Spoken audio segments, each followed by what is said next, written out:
Hello and welcome, feisty seekers of value and pleasure. This is the All 12 Signs video series for Venus in Leo. Venus is going to be in Leo for 4 months. And why is that? Well, there's going to be a retrograde. And this means that her period in Leo is extended to 4 months. I'll be talking more about that retrograde in this introduction. She's been there since the 5th of June. My apologies. And will leave on the 9th of October. My name's Chloe and I work with card divination, astrology, and I channel energies through my body. As you can see, my hands are moving around right now. This is independent of my conscious thought. And it's just one of the ways that I channel. I like to focus on the inner work in these collective readings because that is the most consistent thing between all of us. We've all got our own individual natal chart. So the nuances of how this is going to affect you is going to be very personal to you. But just in general, the inner work is something that we can all connect to and we can all understand. The more that we question the outside world, question me, question yourself, the more we get to the fundamentals of who we are on a soul level, the more our frequency shifts and changes, and we bring in opportunities and experiences that match that soul journey. So yeah, that's why I focus when cards come up in the astrology. It's more going to be about your energy and what you're working with. During this period. For this part one, I'm going to start with Leo. I might do Cancer and Gemini, but it's definitely going to be Leo and Cancer. I'm going to try and break these videos up so they get out quickly. And in each introduction, I'm going to try and bring in different themes, different ideas about what's going on with Venus in Leo. So even if a video comes out that's not linked into a sign that you want to look at, do check out the introductions because I will be bringing in other things. I'm definitely going to do a heart chakra cleanse and activation because Leo rules the heart, amongst other things. Welcome new and returning viewers alike. I really appreciate your time and your energy. Thank you for being here. Thank you for allowing me to read for you all. It is always an utter delight to do so. And I very much appreciate the energy transfer. I work with the Hellenistic principles. This is based off the Greco-Roman period from over 2,000 years ago. And what does that mean for you? Well, I work with the whole house system. This means that each sign falls in the whole of a house. I also apply the traditional rulership of Mars with Scorpio, Saturn with Aquarius, and Jupiter with Pisces, as well as I don't apply Aries to the themes of Aries to every rising sign, or the themes of the first house to Aries. It's just not part of my practice. I recommend checking out your rising sign. This is where your ascendant falls. This is the first house. If you know your time of birth or thereabouts, this will mean that the astrology that I'm talking about for each rising sign will link directly to those of you who have the rising sign. However, this doesn't mean that you shouldn't check out your sun, your moon, your Venus in particular, or any other sign in your chart, because we have all of them. Just look to where that sign is, look to the house that it's in, and apply the themes of that house to the messages that come through. Take what resonates, leave what doesn't. Well, right, I'm going to pull some cards while I'm talking about Venus in Leo. So I'm just going to touch on what that might feel like and significant dates and previous cycles of Venus in Leo, for you to sort of think back and go back over. I'm just going to pull some collective cards while I'm doing so to see what the overall theme is for Venus in Leo. We do have the heart card here. This is from the Kim Krantz, the Wild Unknown Archetypes deck. This is a lovely card, and this is about connecting back to the heart, and very appropriately, Leo does rule the heart. So Venus in Leo. Oh, well, hello. We've got Venus and Libra coming up. We've got justice things. Very, sorry, it's just making me chuckle because, and it's the fact that it's the first card coming out, because Venus in Leo, Venus in Leo with a retrograde, is very, there's a karmic energy to retrogrades. There's a karmic energy to Venus, in terms of relationships that we may come into engagement with during retrogrades, during the Venus cycle, that are linked into soul contracts, that are linked into situations and energies that our soul needs to explore in order to truly work through and unravel particular energies that may be stuck in our 3D body. And the Justice card is the Libra card. And this is about things coming into balance, of rights being wronged. Of wrongs being right. As I said, things coming into a balance. There's a sense of equity with Lady Justice, of having a situation come clean, right? So Venus retrogrades. I should probably start talking about Leo first. So Leo is a fixed fire energy. It's the second fire sign in the zodiac. It is the social fire sign. It is a yang day energy. So this means taking more action, more, it's linked into the sun, into the day, of what do we do during the day. We go out and we take action and we do things. Whereas at night, it's more receptive. There's more of drawing things toward, like, a certain sense of strategy, of thinking things over before you take action.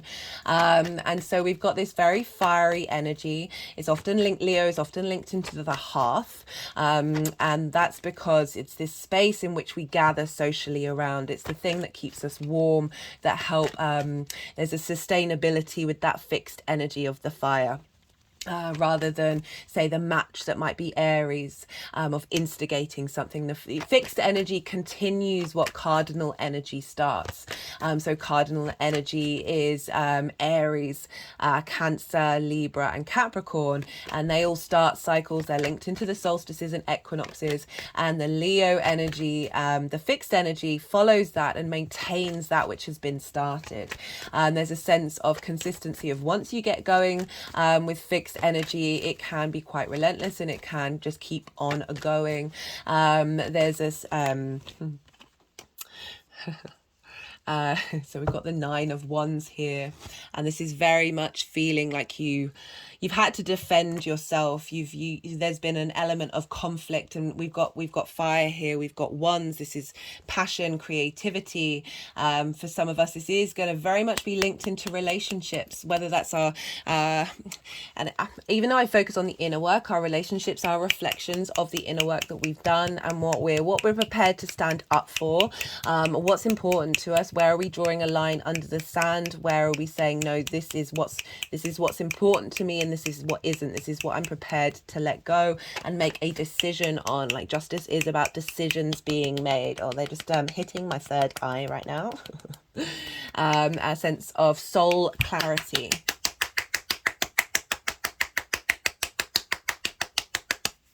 So Leo rules the spine and the heart. It's linked into Kundalini energy. If you see here, we've got the snake here with the lion, and this sort of, because Kundalini energy is in us, it can be in our spine, and that sense of creative life passion, that sort of drive and focus to be seen and to express oneself from an individual space in the social sphere. Leo is ruled by the sun. This is the center of our solar system. This is where the focus is, the drive, the attention, the clarity, this just the center of things. Leo often, there's a lot of ego linked around Leo. There's a lot of look at me, and all of this is usually unintegrated Leo energy, right? So this is when we're in this space, this is when we may not have been seen, and we've had to just express ourselves in a way that's sort of compensating for that dynamic. I always, with Leo energy, it's always the focus of bring that sun, bring that light, that needing to be seen, and bring it inward. Right, focus it inward. The more that we do that, the more that we find our own vitality and light, and the more that we see ourselves.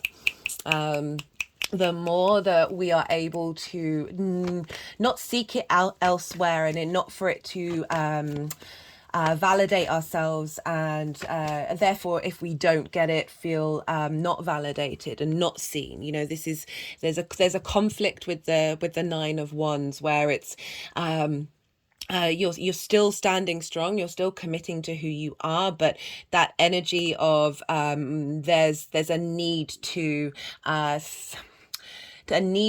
engage in the world in order to fight for your attention.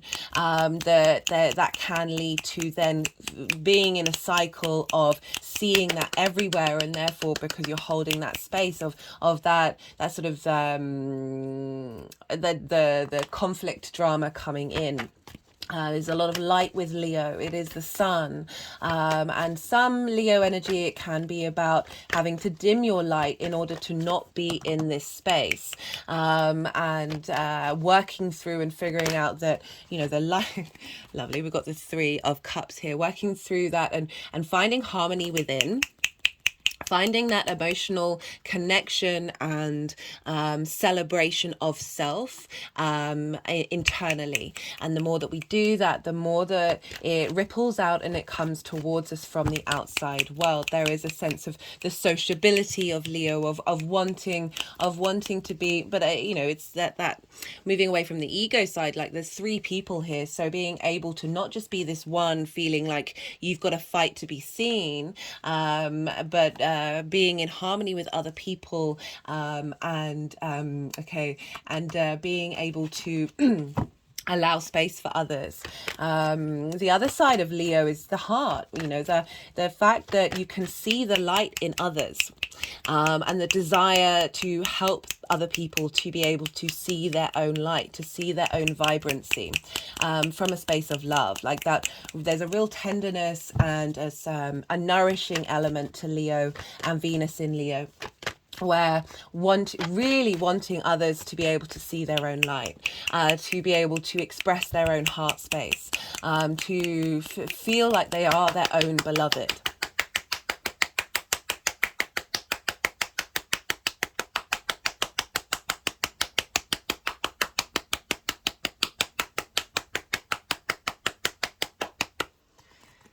Ooh.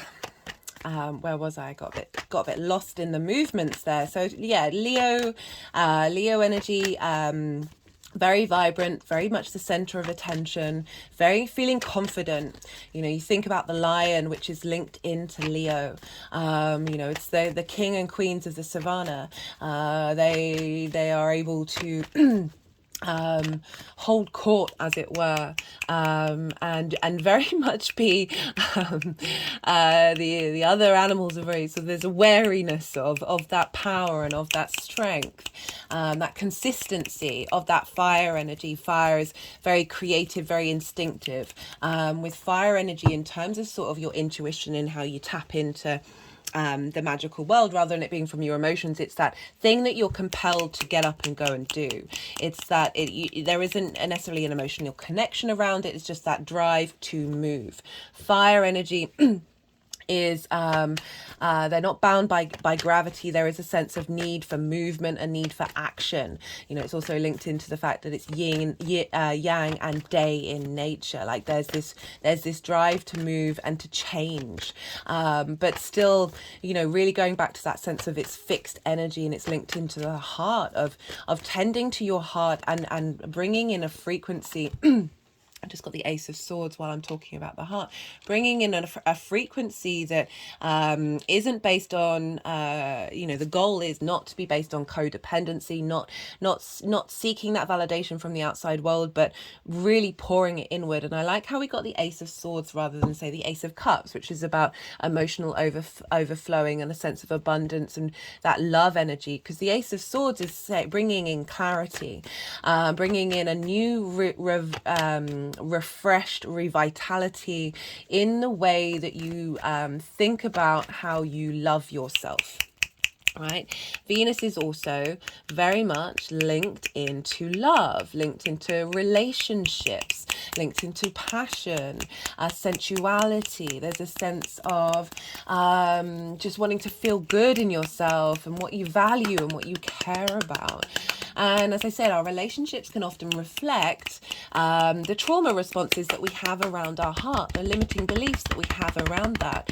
And they will come into our lives in order, and they can be really intense and quite disruptive in order to help us realize that we are the center of our world without that being from an ego space.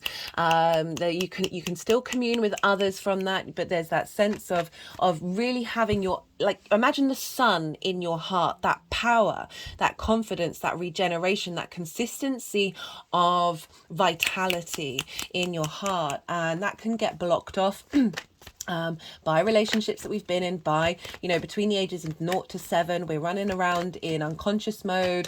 We think everything's about us. And so the situations that we're around between the ages 0 to 7 can really like form our love language, the good, the bad, and the ugly.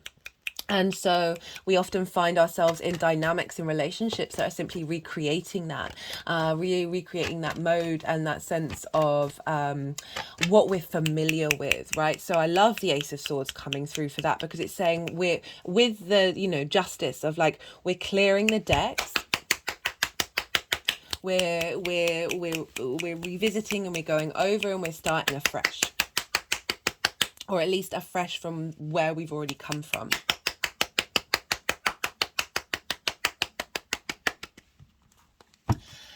There is a sense of confidence with Leo. As I said, it is ruled by the sun. The sun is pretty confident in what it's doing. It is all the planets move around the sun.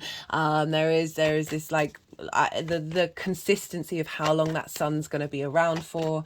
The light energy that we have grows the vegetables that we eat, grows the food that the animals eat, that we like. There's vitality. Without that light, we would not be able to exist in the way that we're existing in this current incarnation.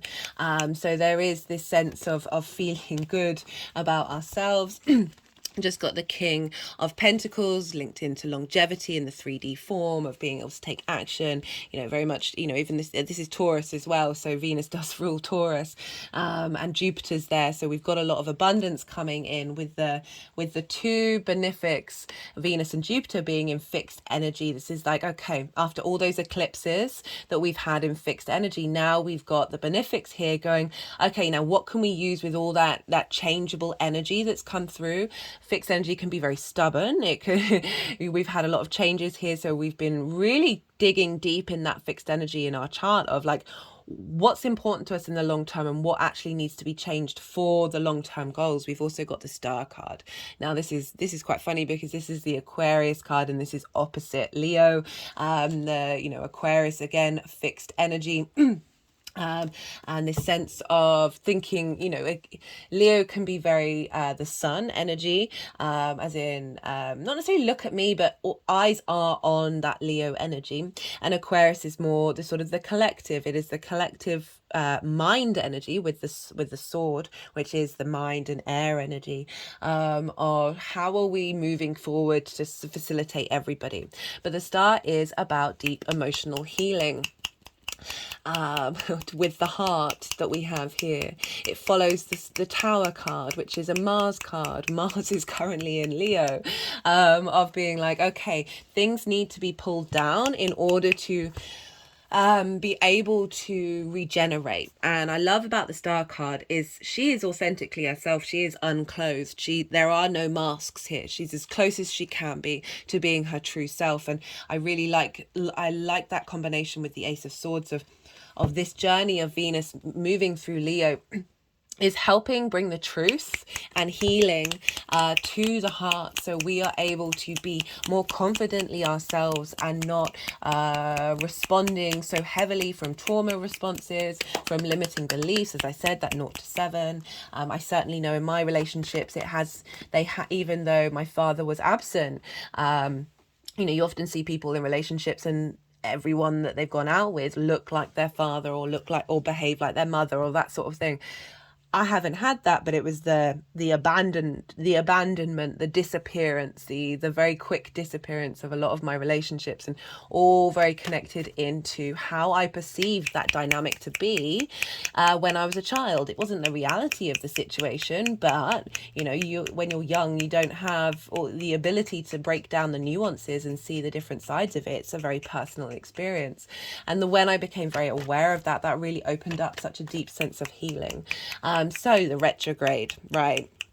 So, as I said, Venus, all the dates I'll put in the description box. Venus, 5th of June to the 9th of October. The retrograde itself is from the 22nd of July to the 3rd of September. However, we have the shadow period. And this is when Venus goes over the degrees that she will then retrograde over. Often in shadow period, this tends to be quite loud, often louder than the retrograde itself. It's almost like these things show up for you to be aware of them, and then you're revisiting and you're going over it, and you're working things out during that retrograde. And the shadow period is from the 19th of June to the 7th of October. Today is, what's the date today? Today is the 10th of June. So we've got 9 days before Venus then goes into shadow. So essentially we're dealing with this retrograde energy from the 19th of June. I mean, I'm feeling it now. I've definitely noticed in those around me as well that the kind of energy of what this retrograde might show up as has already been popping up. So we've got this long shadow period. We will have a Cazimi between Venus and the Sun. So this is when the Sun and Venus conjunct each other. And this is called a Cazimi. So this is the midway point in the retrograde. And this is when Venus moves from being an evening star to a morning star. So we've had Venus as the evening star for a while. It would have been, so the last cycle with the Sun was in Libra, and this is when we had a new Venus star point, which reminds me, I did a new Venus star point on the Libra cycle. It's in the Venus playlist. I recommend you check it out, and also I recommend checking out Ariel Gutman's work on the Venus star point, an amazing astrologer who's done a lot of her work linked around the Venus cycle. So this is called a synodic cycle. And this is Venus, the Sun, and the Earth, and how they all interact with each other. And it's a very, very powerful part of who we are. Venus is, throughout time and throughout mythology, has been one of the most prominent and important celestial bodies for the human race. And she's the brightest star in the sky.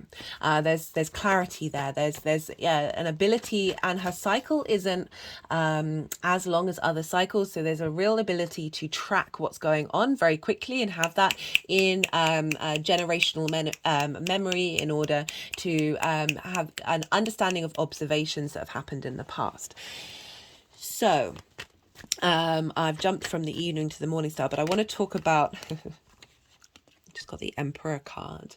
I like this. This is coming up. We've got the Empress is the Venus card. This is the Aries card.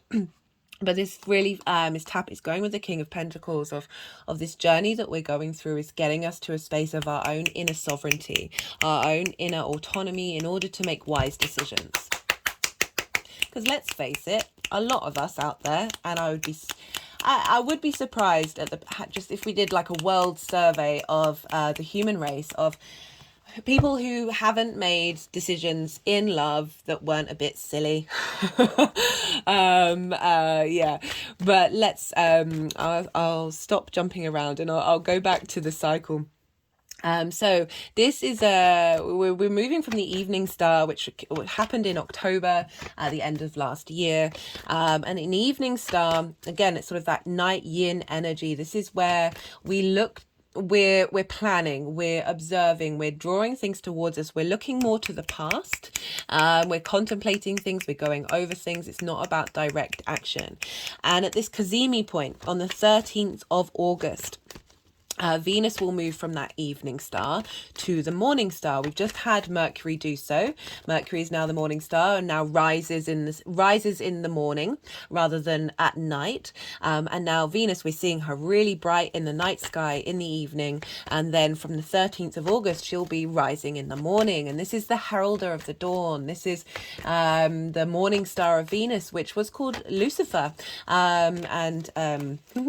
Oh, here she is, Queen of Wands, rising in the morning, taking action.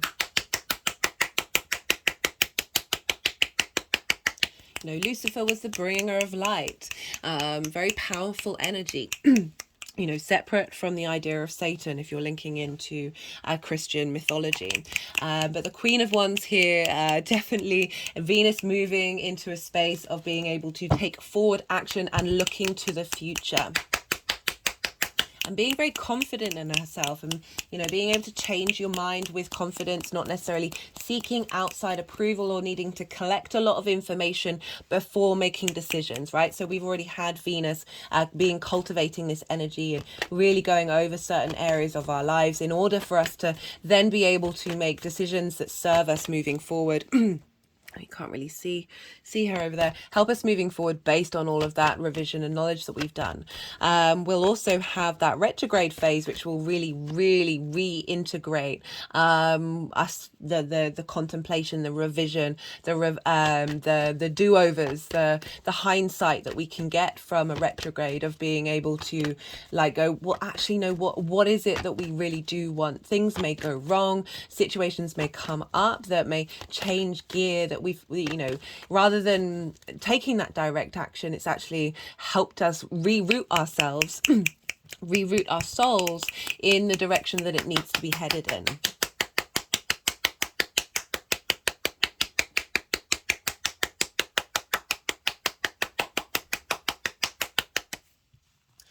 And so Venus, right, so she's this is blah, worse.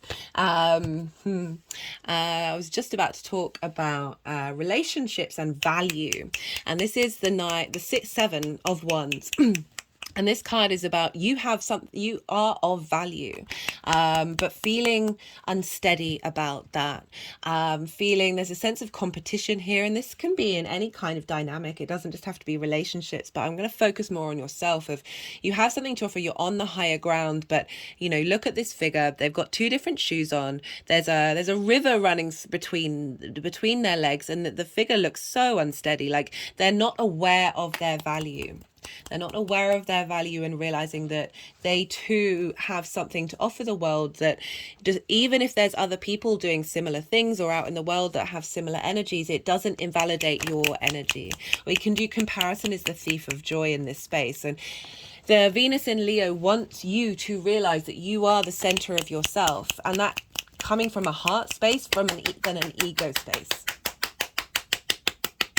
Love yourself, essentially.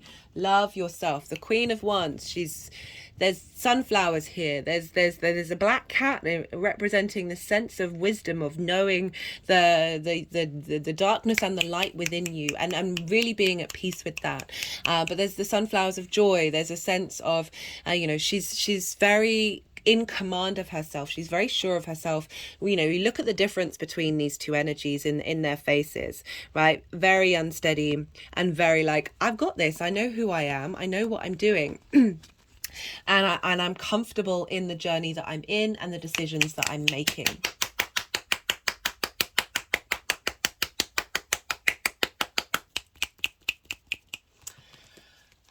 Right, so Venus, love, value, appreciation, feeling good about yourself, very creative energy. She was the patroness of the arts, and that's not just about, you know, art and music. This is anything that sort of gives you a spring in your step, feeling pleasurable in your sense of self, in your heart, unraveling things that may have got in the way of that, bringing in a sense of harmony to your heart here. yeah, value. I'm really just getting value and pleasure in the 3D realm. One of the messages that I've got quite loudly, and I'm seeing it in the people around me and the people that I engage with, is this admittedly it's warm now in the UK. You know, everyone's enjoying the vitamin D and the sun beaming down on your skin and feeling good in your body. And there is this sense of I just get it with the planets and all the energy of, they really want us to feel good in this 3D realm, as difficult as it is in this chaos energy, as hard as it may be and as unsettling as it is. That they want us to be able to find those moments throughout the day that you can just step very much into the present, and like smell the roses.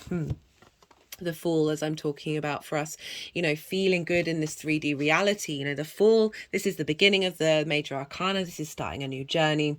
And this is about the Fool is the good, the bad, and the ugly. The Fool sees life as an adventure.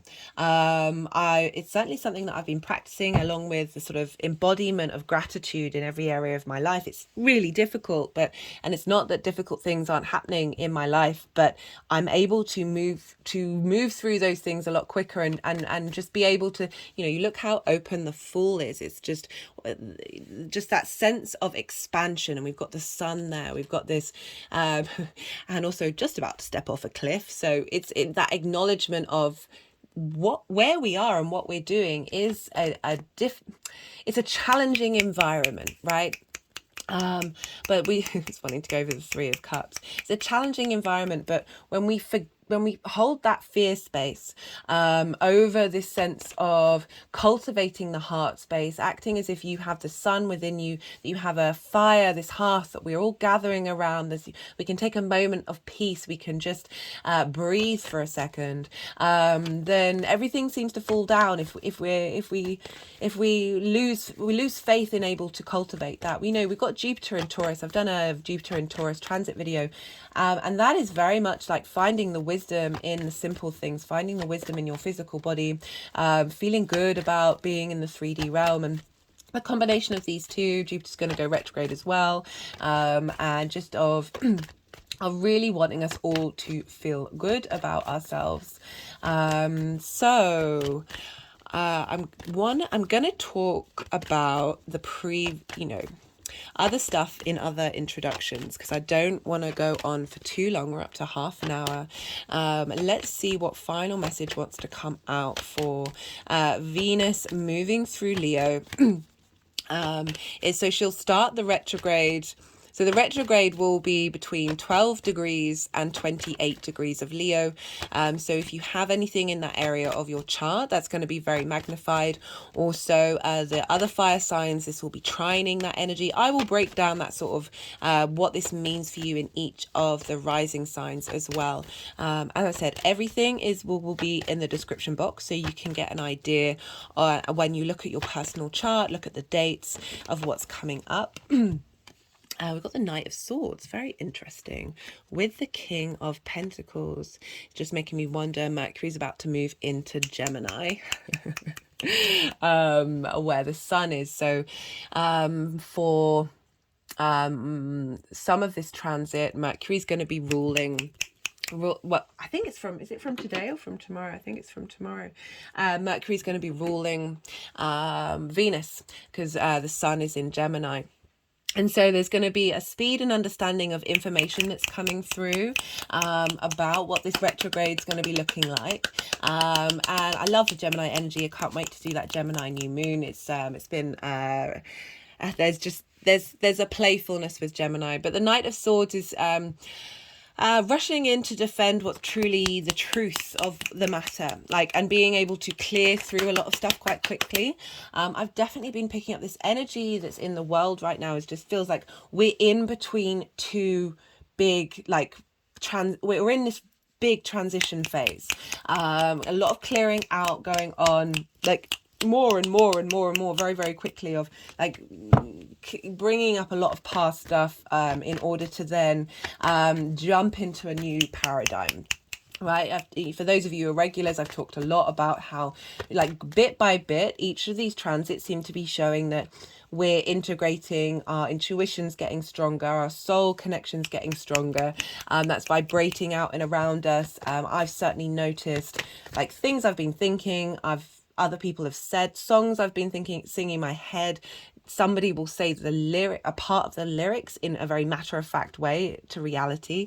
It's just, there's a lot of crossover between the energies. It's quite wild. It's quite wild. And I feel, you know, Mercury moving into Gemini is just gonna, like, it's gonna speed through Gemini, rules Gemini, of our ability to understand the clarity of what's happened with that Mars transit. And Mars is in Leo as well, and they sextile one another. So this ability to bring in information, clear information that is going to facilitate the truth of where our heart is headed, and the dynamic that we want to bring into that area of our life. So right, let's get, I know that was going to be a final card, but let's get a final card for the collective reading for Venus in Leo. Love that the Queen of Wands came in. Love that. What else did I want to say? So yeah, retrograde, for those of you who don't know, this is a time when it looks like the planet is moving backwards in our skies. It's not really, it's just linked into the orbit. But this is, you know, as I said, retrogrades can be difficult. There's no shying away from that. That Mercury retrograde certainly did a number on me. But it gets you it gets you to a point of you being able to, through the difficulties, as I said, like, really be able to understand what it is that you want to show up for, what it is that's important to your heart, especially with this Venus retrograde. It can be relationships coming back into your life, or starting a relationship that can be very karmic, which I want to talk more about actually in another introduction. But as I said, if we link that back into the inner work, often find like relationships show up in your life that are linked into things that you need to grow and heal from. Again, moving away from codependency or seeking the validation from others in order to feel good about yourself, feeling whole with another person rather than feeling whole by yourself. All of these things we need to do in order to then, you know, have very grounded, communicative, integral relationships with the people around us. This is not just romantic relationships, although there is very much that element, but it's that sense of value for me with Venus, of relationships can show up that are helping you understand your own value.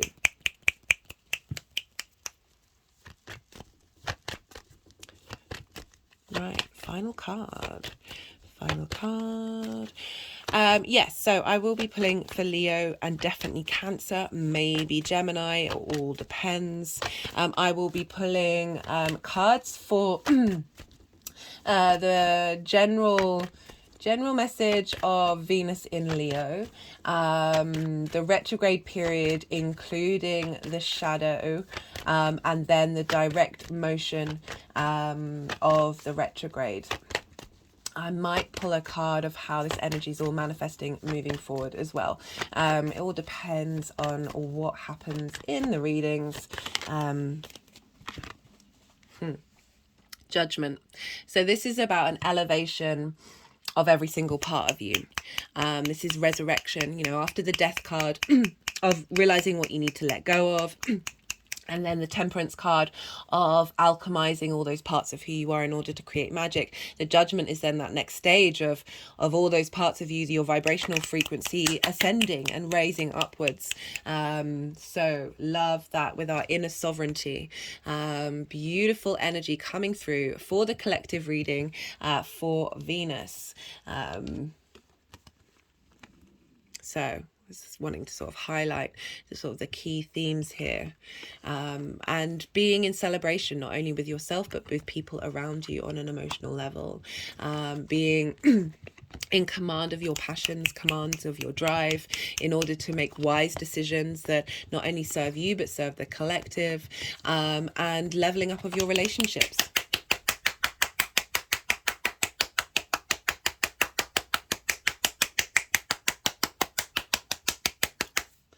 Okay, guys, I'm going to leave it at that. Thank you for being here with me, and I'm going to kickstart with Leo. Leo rising. For those of you just tapping into the Leo energy, look to where Leo falls in your chart, the house that it falls in, the themes of that house, and apply those themes to the messages that are coming through. It's as if your Leo energy has moved to the first house. But for Leo rising, you're having a Venus retrograde in your first house, guys. This is Venus moving through your first house for 4 months up until the 9th of October. The first house represents you. This is the house of self. This is how you embody your sun or your moon in your actions and your deeds. It's the lens in which these things manifest, right? So the sort of the vibrational frequency in how you move through the world. And this is also your body, your appearance, your vitality. You're getting a boost here with Venus moving through here, just feeling good about who you are and what you're saying and what you're doing. And also it's often how other people see you. So just maybe getting a little more attention whenever we have Venus in the first house. This can be it's as if the spotlight is on you. Venus represents love, appreciation, value, a sense of harmony, of bringing together of things, of feeling creative, feeling just that pleasure principle, that desire principle coming into your life. And you've got a retrograde here for not for 4 months. She'll be there for 4 months, but we do have a retrograde. And this means a sort of a revisiting of your appearance, a revisiting of who you are and how you embody yourself, a boost in your vitality, clearing out things that may have blocked that.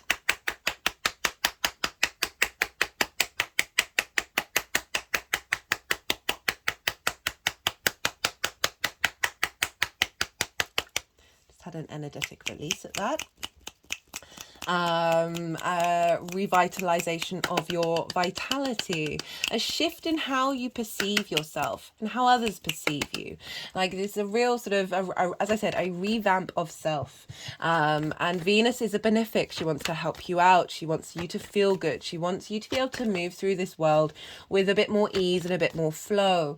And currently Jupiter is in her sign in Taurus. So we've got this influence on Jupiter, which is about wisdom and confidence and feeling. So there's an overall feeling of feeling good and just getting on and doing things and just enjoying where you're at, enjoying what you're doing. And that retrograde can have you, again, as I said, revisiting how you take care of what you look like, how you embody yourself, and just a general reassessment of self. This is going to be very personal to you. It's not necessarily, it might not show up in the outside world. Actually it very much can do. I don't know what I'm talking about. It's in an angular house, right? So angular houses are the 1st, 4th, 7th and 10th, and these things are the pivot points in our chart. They're very loud. They want to sort of stimulate you into action, into doing, into change. And so this is a big news cycle for the Leo area of your chart, especially for Leo risings. And, you know, after Venus being in Cancer, where you might have got in your feelings a bit, might have felt just wanting to. So the reason why we get this boost is because the 12th house can be where Cancer is for you, where she's just come from, can be a very hidden space of like doing things behind the scenes, not necessarily going out in the world, and then bam, you've got her coming into your sign of just feeling like, okay, I've got this, rather than potentially the heaviness that may have come with a 12th house transit. I would recommend looking to where Venus is in your chart, because this is going to add on a nuance of what's going to show up for you during this retrograde and during this whole general Venus cycle. for you from the 5th of June to the 9th of October. As I said in the introduction, we've got some dates that I'm going to put in the description box.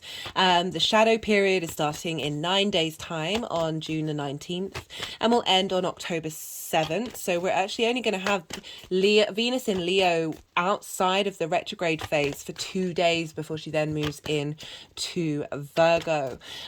We also have the retrograde itself is from the 22nd of July, so in a month and a bit, till the 3rd of September. So basically the whole of the summer you're going to be revisiting. There might be a sense of people coming back into your life to help you understand how to embody yourself.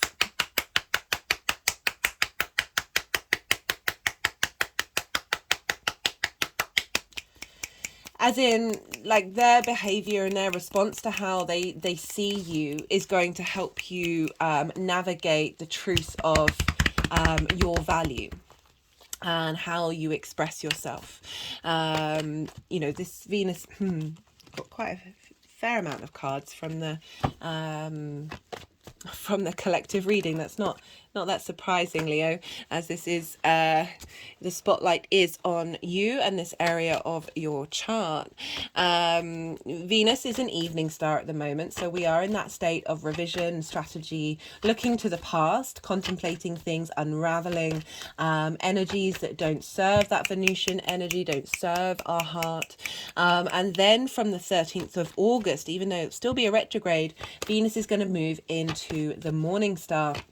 And this is when you're going to be looking more to the future and about the actions that you want to take, the direction you want to head in regards to what it is that you value and how you embody that. How do you value yourself, and what through that valuation of self and how you how that is reflected in your actions and your deeds. How does that take you on a new journey? We've got the Fool here, into a vibrational frequency that serves your future, serves your soul's future.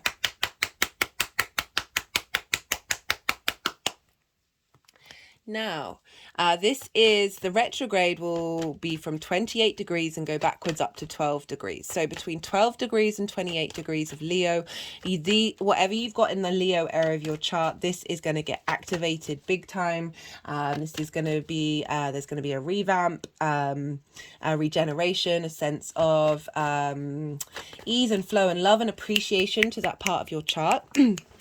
Also, just in general, the Leo energy, like as much as degrees are important, I also find that just generally, whenever there's a planet in a sign, everything gets activated. You know, just the degree points make it a bit more specific and a little more in your face.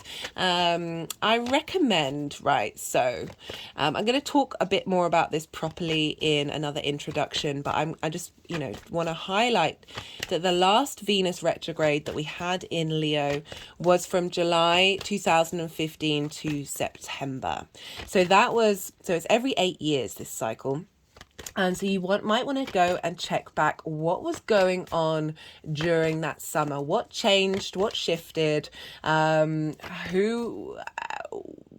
was your dynamic like? Was there a difference? How did that show up in your life? You know, Venus is linked into relationships. There is no getting around it. Of what relationships came into your life, what have they taught you over these past 8 years? And also recommend checking out what was going on mid-August in 2019. So this wasn't a retrograde, but this is when the Sun and Venus came into conjunction. So this is the midway point between each retrograde. So that was 4 years ago. So each retrograde cycle comes back to the same point every 8 years. And the midway point is when there's a moving from the evening star to direct moving from evening to direct. No, I keep getting that random way. From direct to evening. Do apologize. So this, for a retrograde, it's when you're moving from evening star to day to morning star.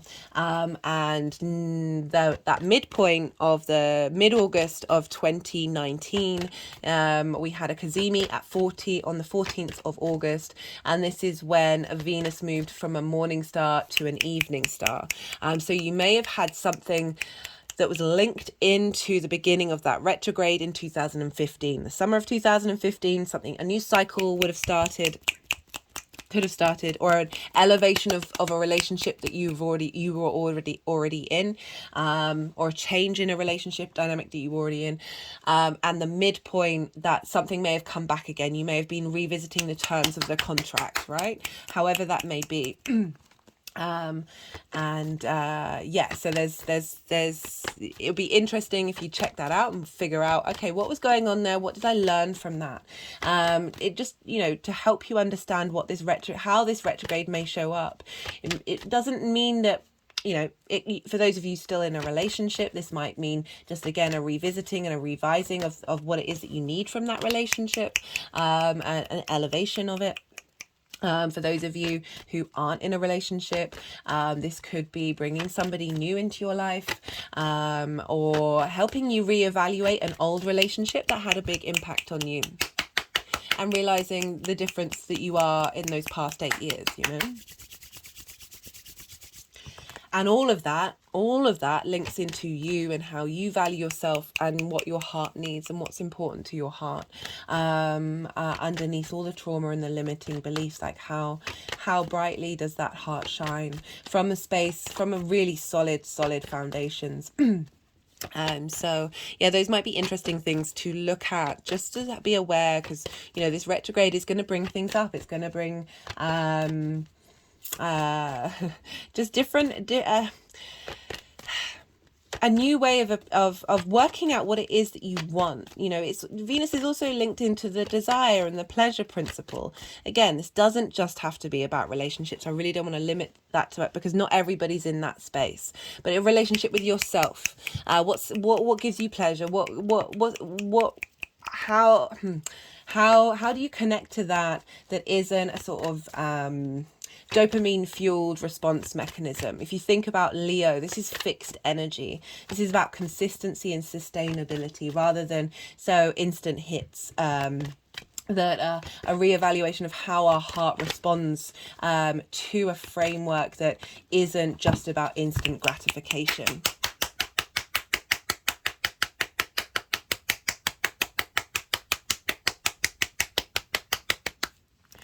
Fixed energy, there's stubbornness, but there's also a sense of loyalty, because it's consistent. It is maintaining something. It's not the mutable of the change. It's not instigating something. It's maintaining something. And so there's a sense of commitment. There's a sense of loyalty with fixed energy. So Venus wants you to be loyal to your heart, loyal to your Kundalini energy, the spine, helping you release karmic relationship traumas, right? And that can be the relationship with yourself as well. With that Leo energy, I always find it very important to say to clients, and just in general, like, shine the light within. Shine the light within. The more that you're able to sort of move through the world as if the sun is beaming out of you, that you're not needing that light source. You're not needing that vitality from other people, from other dynamics, from jobs, or whatever it is, that you have that incredibly powerful generator of energy within you. During this transit, this is really helping bring a boost to our ability to not only have that generation, that vitality, but just a sense of ease and pleasure and love and value of yourself, bringing some harmony inward, harmony to your heart, helping you be able to embody yourself from a heart space, really be able to bring that love frequency into how you operate.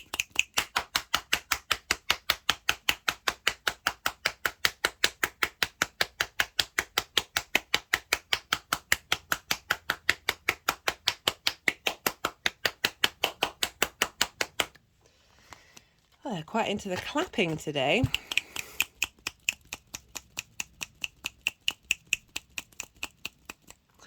Yeah, so this is a long transit.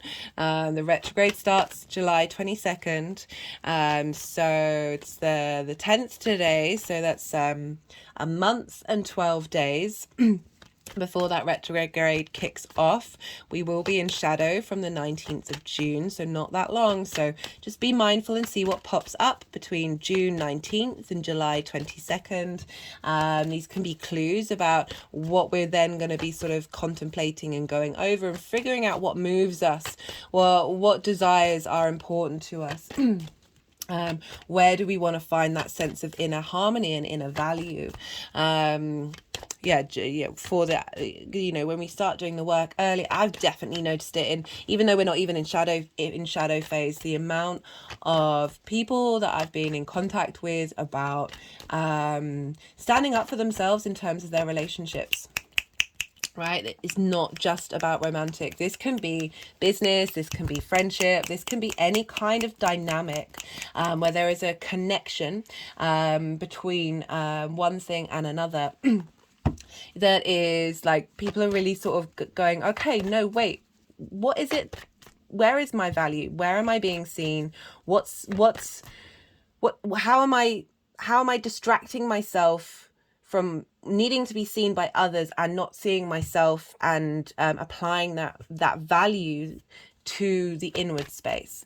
I have certainly noticed, and it's a lot to do with Saturn in Pisces. I really do feel that. And at the moment, Jupiter's in Taurus, which and Jupiter rules Pisces, and Taurus rules Venus rules Taurus. So what's going on with Venus is sort of having a trickle down effect to what's going on with Saturn. That situations might turn up in your life that might seem like they tick boxes, and you've got to sit and contemplate and be a little bit more receptive and go over things a bit rather than rushing in and go, okay, well, they may tick these boxes, but they're not ticking these ones. Do I want that in my life? Is that something that I want to put meaning and value and time behind?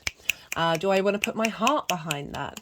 That it's just helping you the more you draw a line in the sand and realize what your boundaries are, what your needs are. The more the universe is going to come through with different versions of different things, and you got to sit with it and go, okay, well, is this it? Is this it? Is this just a chemical response? Is this just a desire, pleasure principle without the kind of value that Venus really does want you to have in yourself?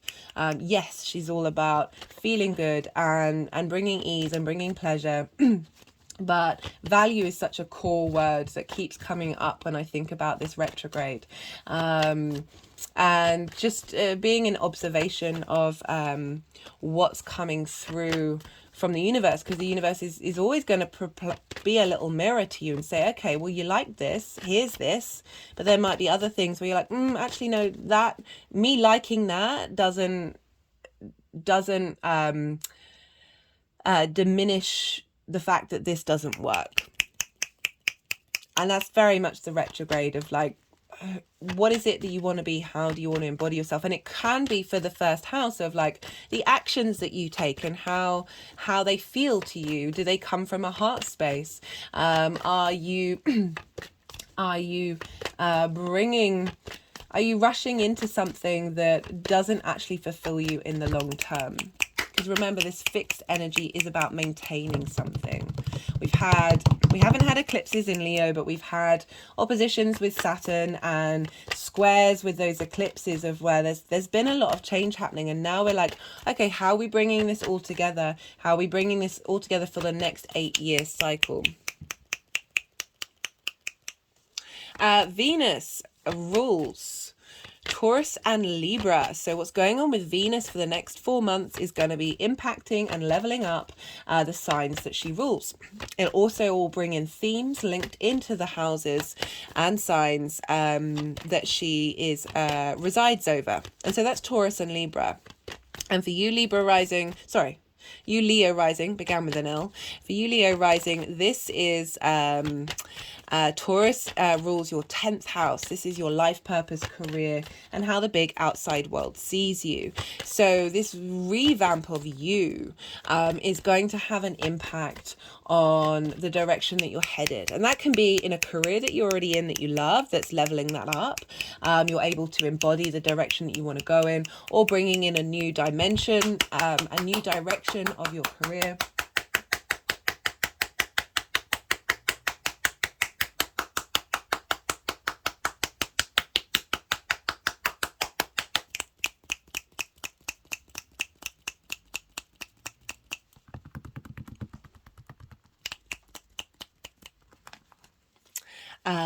And how the outside world sees you as well. You know, the more so the heart, right? So the electromagnetic field, so the energy that we put out into the world of the heart, is 3 feet all around us. The mind is 1 or 2 inches. I can't remember what that is. And when we are in coherence with another person on a heart space, you know, your electromagnetic fields combine and then get even bigger.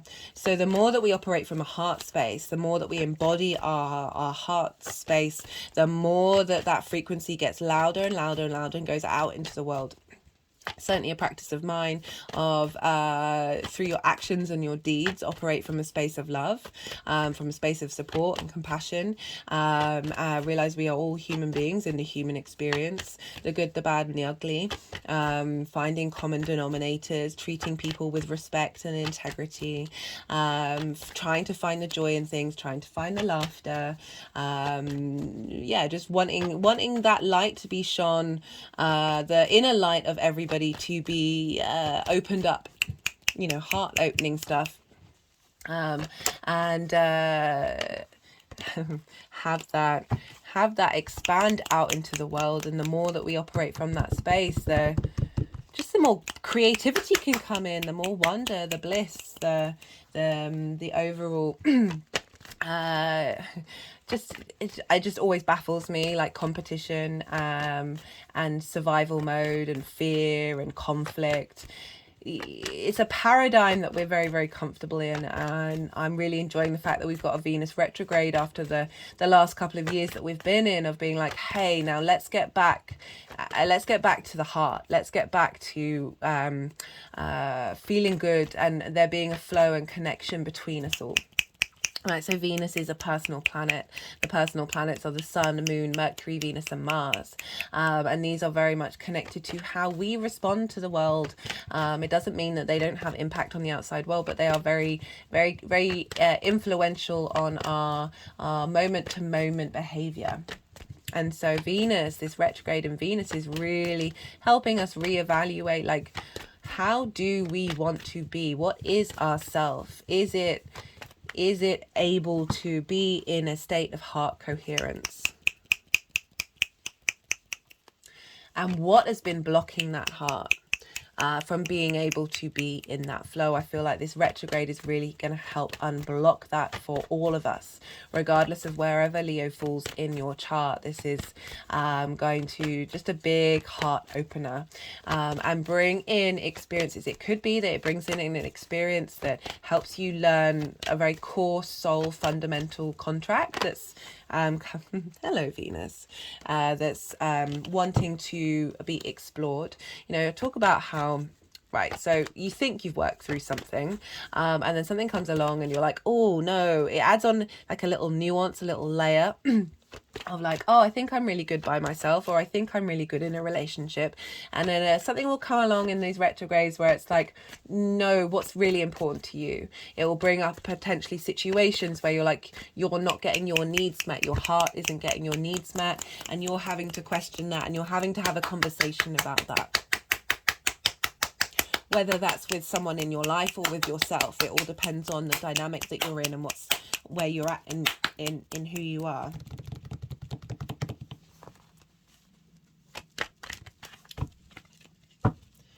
Right, let's see, do they still want more cards? They're being a bit funny.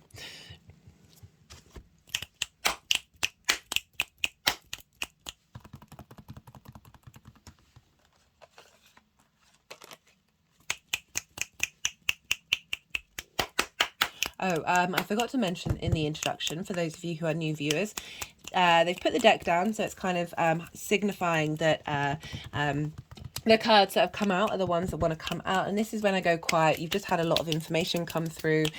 This is a time for you to sort of sit and go, okay, what's been showing up in my life? What's important to me? Like, how does it relate to me on a personal level? Oh, I did forget to mention Libra.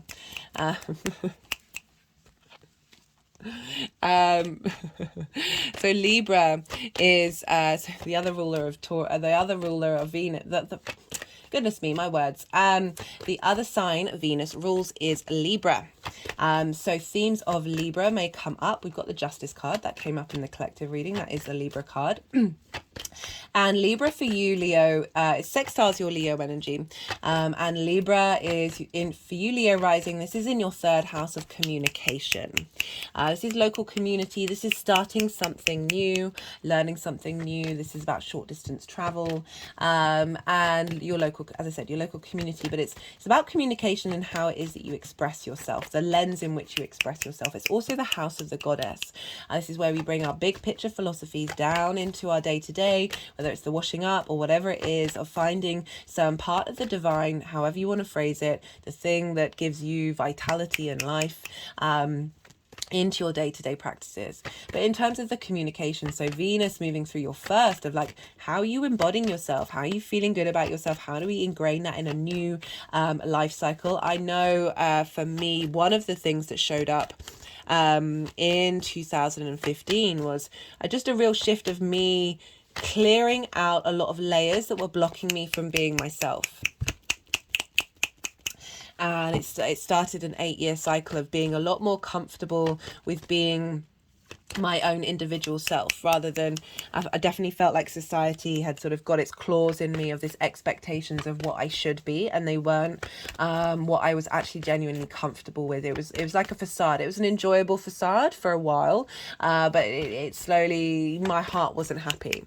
And definitely in the summer of 2015, this was a real shift. Other things happened, which I'm probably going to talk about more in an introduction, because it's more for the sort of the general idea. It was linked into relationships. It was definitely the astrology behind the Venus cycle, and romantic relationships for me is there's a level of goodness me that was so on point at exact days and stuff, and it was just a bit insane looking back on that of but anyway, what was I saying? Libra, communication, right? So this Venus transit is helping you understand your life purpose, helping you feel good about your life purpose, and how you yourself, your body, your vitality is connected to that.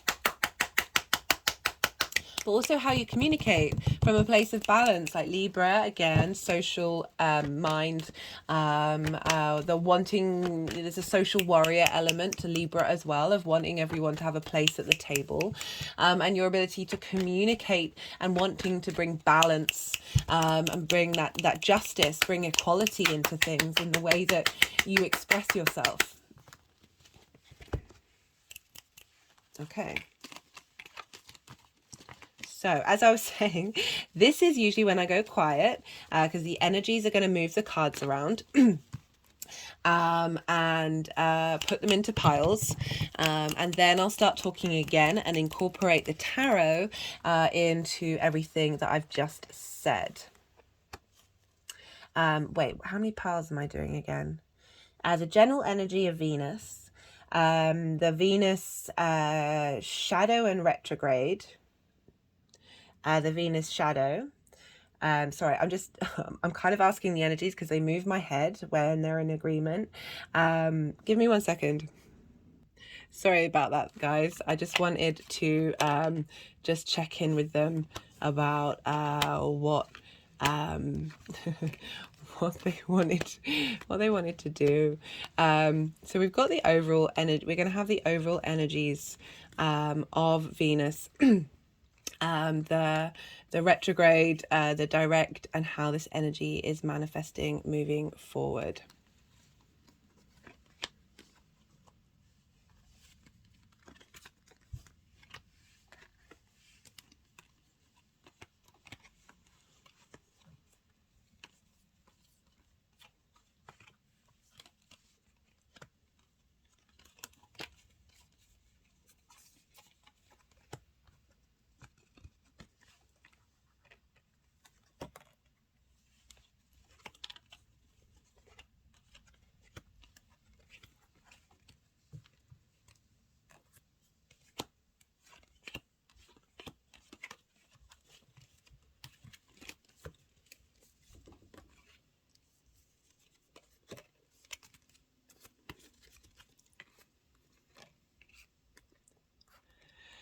For new viewers, I mean, regulars will be aware of sometimes the energies just move the cards around in interesting ways, and then they put them all back in completely different ways, and it might not make any sense whatsoever. So it's all part of the process. It's all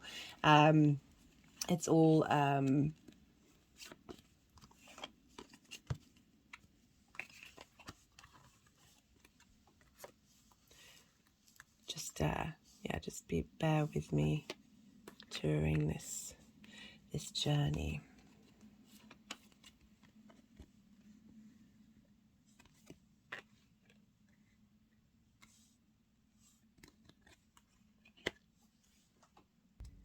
I just had to pause because there is it's a Saturday and there's a lot of drilling going, not drilling, gardening going on out in the world, and I just had to shut the door.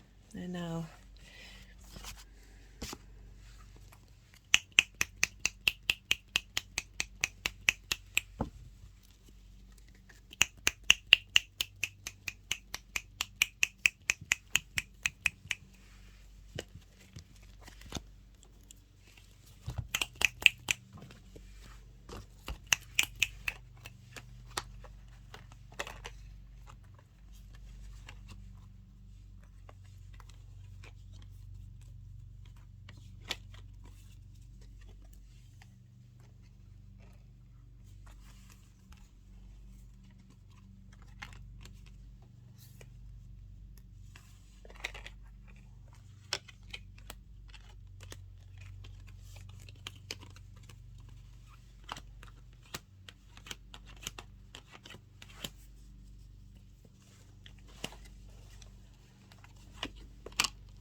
Okay, guys. I have a feeling the energy that I'm picking up is I have a feeling that they're going to want to do a lot of things, and so I might just pause it while they're doing so, because the energy is getting quite frenetic. And usually when this happens, this means that we're going to move stuff around and around and around and around, and I don't want to take up your time by being in this space. So I'm going to pause it until and come back to you when they've put the cards where they need to be. I just have a feeling this might be about 10 minutes of them moving the cards around. So I will be back when the cards are in the piles. I just want to respect the process, but also respect your time. So do bear with me. Okay, so that doesn't usually happen. I usually let it run its course. But I felt very compelled to pause and realized that the camera shot wasn't that great. And one of the things with Venus is she does like you to clear up. She likes things to be nice. I remember when she moved into Aries, which I have in my 9th house, of she wanted to clear up the altars that I have around the house, like very much the connection to the other world. Like there is a sense of clearing up after yourself and making things, you know, there's always that phrase of like, make sure your bedroom is tidy, because you just have a tidy mind when you go to sleep and you just feel a bit better. That's definitely the Venus energy of wanting you to be in that state of flow, wanting you to be in that, just that ease, and you know, having things be in a certain way or look in a certain way that, you know, it was out of shot. You weren't quite able to see all of these in line. It just wasn't, you weren't, the flow of which you were able to access this information wasn't coming through. So needed to pause in order to just look at the camera and go, oh yeah, okay, no, that's not looking how I would like it to look. So they've put the cards into the piles. Still wanting to do some energetic work here for you all. So I will. I didn't want to, because you know, you can receive the benefits from the energies. Like it's one of those things. It's like I'm channeling energies from different dimensions. They're not entirely aware of time and space. It's just like, guys, come on. Everyone's got time that time is very, very precious, but not necessarily to energies from dimensions that aren't aware of time, or at least not in a tangible sense. So we have this sort of energies of Venus coming through. This is we've got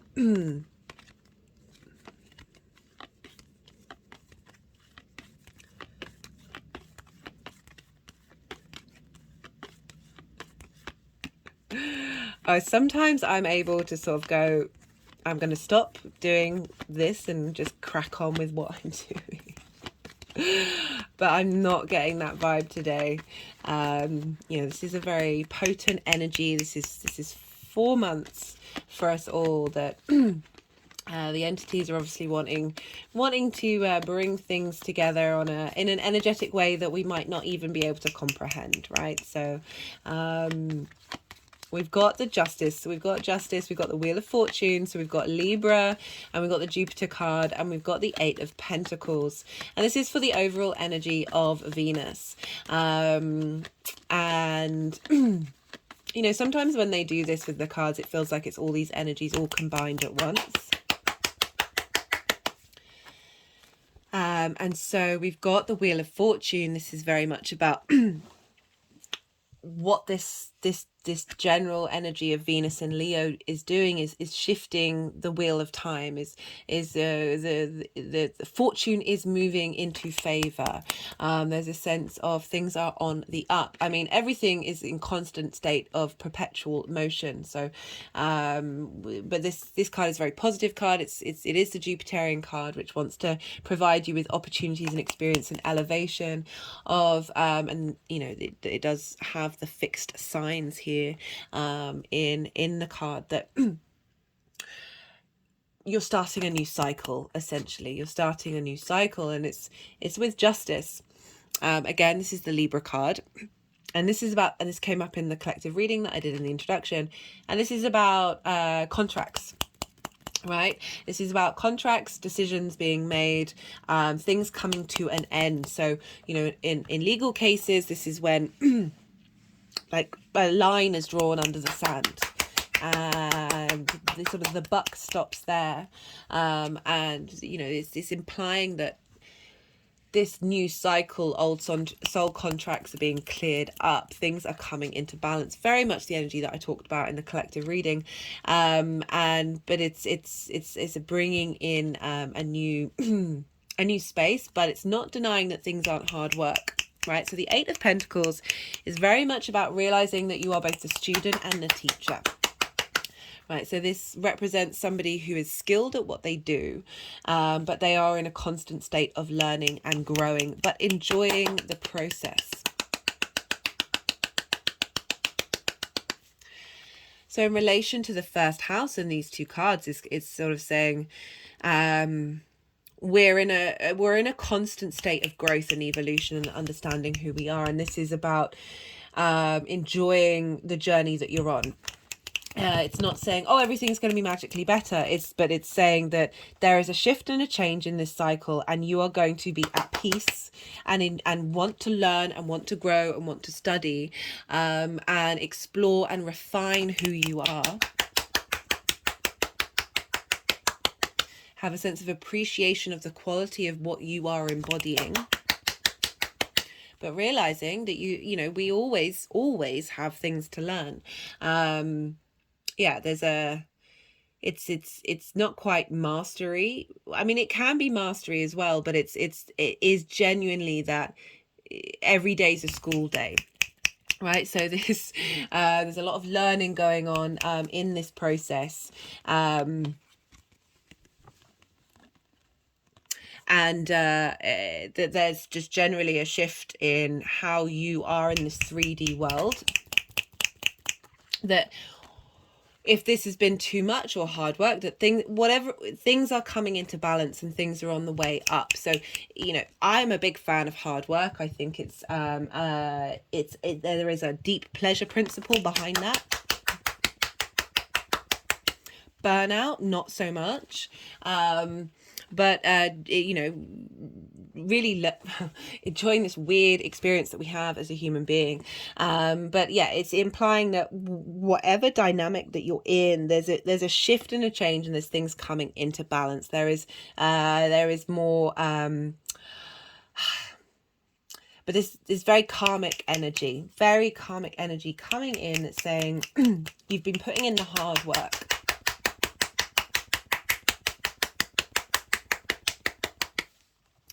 And the decks are being cleared, things are being tied up and released in order to bring in a new dynamic, a new cycle. So we have for the retrograde phase, this is also including the shadow phase as well.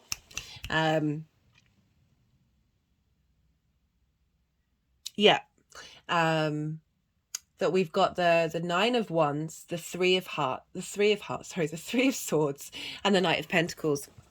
Now, I like this in terms of Venus. I like this in terms of the first house, because, you know, the Nine of Wands, again, this came up in the collective reading. You've got a few cards that came up in the collective reading. And this is about perhaps not feeling seen. And you're having to defend yourself. You know, we're dealing with the first house, how you embody yourself. But you're still standing, you're still strong. We've got this with... There's a resilience here that you've had to go through some things, and how you embody yourself. And this journey has helped give you... They're focusing on the bottom here, so I'm getting the sense of focusing, of getting really strong foundations in. And perhaps... You know, with the Three of Swords, this is very much about things that block your heart. This isn't just about relationships, but we're dealing with Leo here. We're dealing with the heart. So any kind of dynamic, any kind of situation, that can be self-talk as well, that has blocked off the energy from your heart, and have caused it to... sort of retract and go inward. It's like these swords have the electromagnetic field that I was talking about, have sort of distorted that frequency. So things may come up during the shadow phase that bring in this energy of you not feeling seen and not being valued, and you facing situations or revisiting old situations that have caused your heart to feel pain and feel blocked. Now, what this is for the shadow and the retrograde phase, that we've got the Knight of Pentacles that's sort of crowning this energy, and it's saying slow and steady wins the race. The Knight of Pentacles is the most loyal and consistent knight in the deck. There's a lot of wisdom and a lot of strength here. You've got the oak leaves in the helmet that represent those aspects, and you look at the sides of the horse. There's a lot of protection, there's a lot of stability. You're going to be able to go far with this, and I like how it's saying, look, don't worry if these things come up, even if they don't come up in your 3D realm, but you're contemplating them, you're thinking about them, they're in your mindset, your frame of mind. That we've got the Knight of Pentacles that's saying, don't worry, I've got you. You've got yourself. And you're like, slow and steady wins the race in the 3D realm. Whatever this is air and fire here. So your passions and the way that you talk to yourself, perhaps your passions have felt a bit defeated. You haven't been able to feel in harmony with the outside world in terms of your passions. The Three of Swords implying sort of a heartbreak and disappointment linked into the way that the way that you talk to yourself, the way others have talked to you. And the Knight of Pentacles is coming along saying everything that's coming up is to serve you in the long term. It's to serve you in the long term in the 3D realm. Because there's that, you can embody that Knight of Pentacles of you've got your own back, you are protected, you are protecting yourself. And it's allowing this slow, right? So a retrograde, the shadow phase, this is when things slow down. We're going over things, we're revisiting things, we're getting a lay of the land, but very strong being held energy. And we've got for the direct motion, this is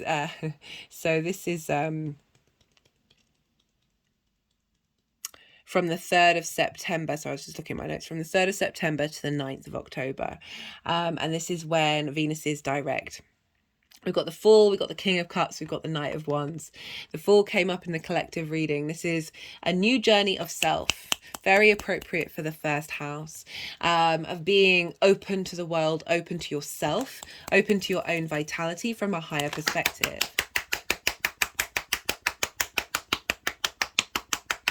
Like, this is burnout. This is burnout.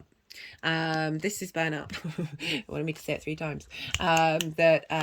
This is vitality. This is one of the most useful cards in the deck. So acknowledgement of being burnt out, acknowledge of just feeling a little bit stuck, a little bit there's pain, there's anguish there, and like that's going to show up in many different ways. It could be linked into intimate relationships. It can be a relationship with yourself that has been affecting intimate relationships, all of those things. I really don't like limiting people, because sometimes you're not on that framework of wanting someone else in your life, even though Venus very much connected.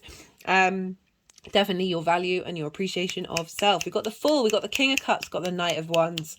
So the King of Cups is about emotional control, taking action from a creative, imaginative space, not getting knocked off into the ocean by any disturbance, right? So we've gone from the 3 of Hearts, sorry, I keep saying that, from the 3 of Swords, which is sort of pain in the heart, to the King of Cups is like, despite what's going on around the King of Cups, you look here, we've got a sea monster that's about to attack this ship. The King's not bothered. The King's like, okay, I still have this foundation that is immovable.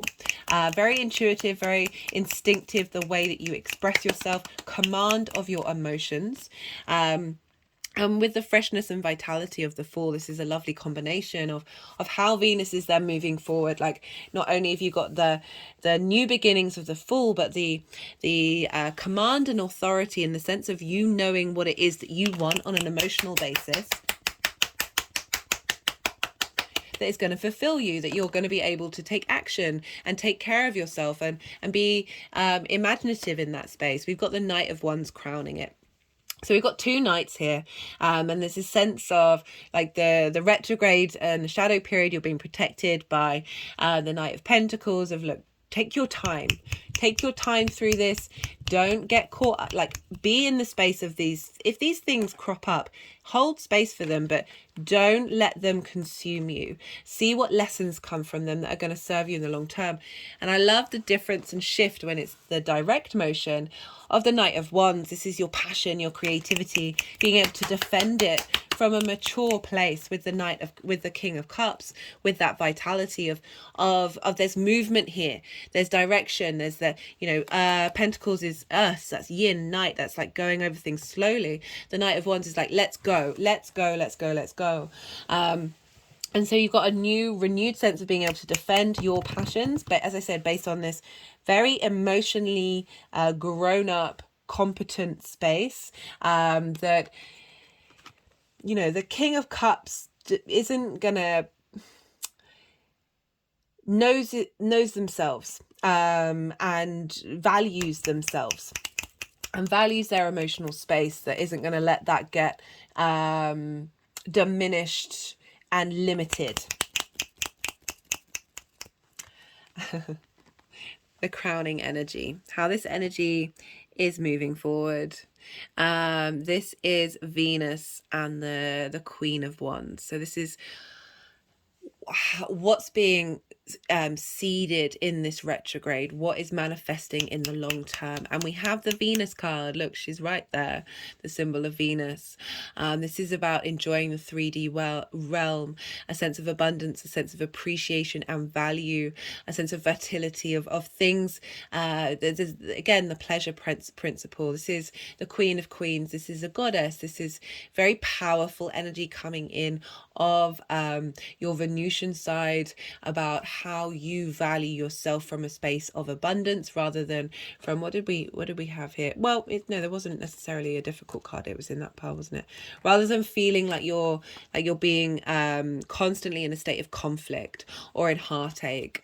There's confidence here, and there's a pleasure principle, because we've got the Empress with the Queen of Wands. Now she came up in, I mean these both came up in the collective reading, like the Queen of Wands, very empowered Venus in Leo, of being very confident, knowing your passion, and knowing you can hold command of something without having to take up space from other people. Very sure of your creativity, sure of your drive, of your motivation, of your pleasure principles, but done so with a sense of authority, with a sense of I am comfortable in my own skin.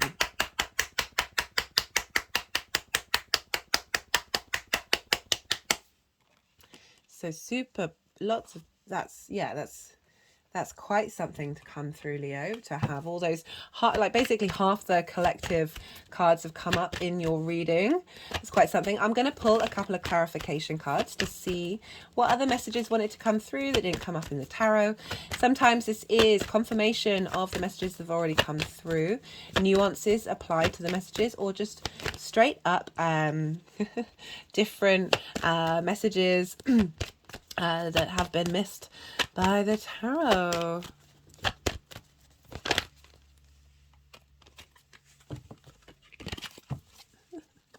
Energies are very funny today. We're at the cross quarter moon, between that and the Gemini moon, so yeah, there's a lot more friction in the air. Yeah, Mercury's going to move into Gemini tomorrow. I think it's at 28 degrees of Taurus now, maybe 29. We've got the moon in Pisces, which is very, very dreamy. Lots of synchronicities coming up.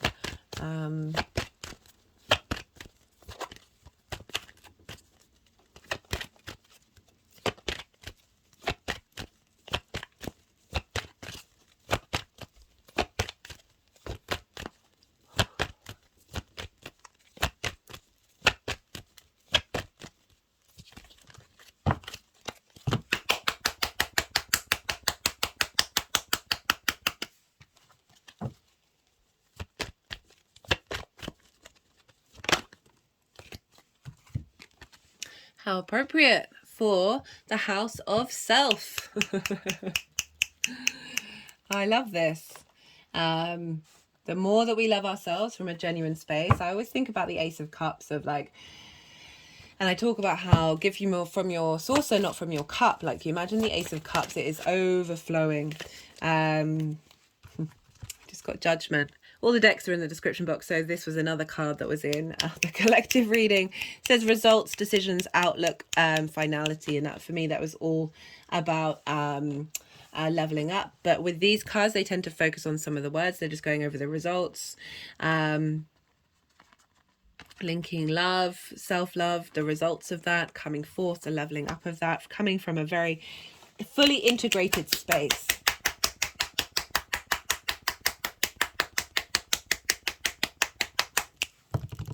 Right, I'm going to leave it at that. That's a very clear message that's come through for you, Leo.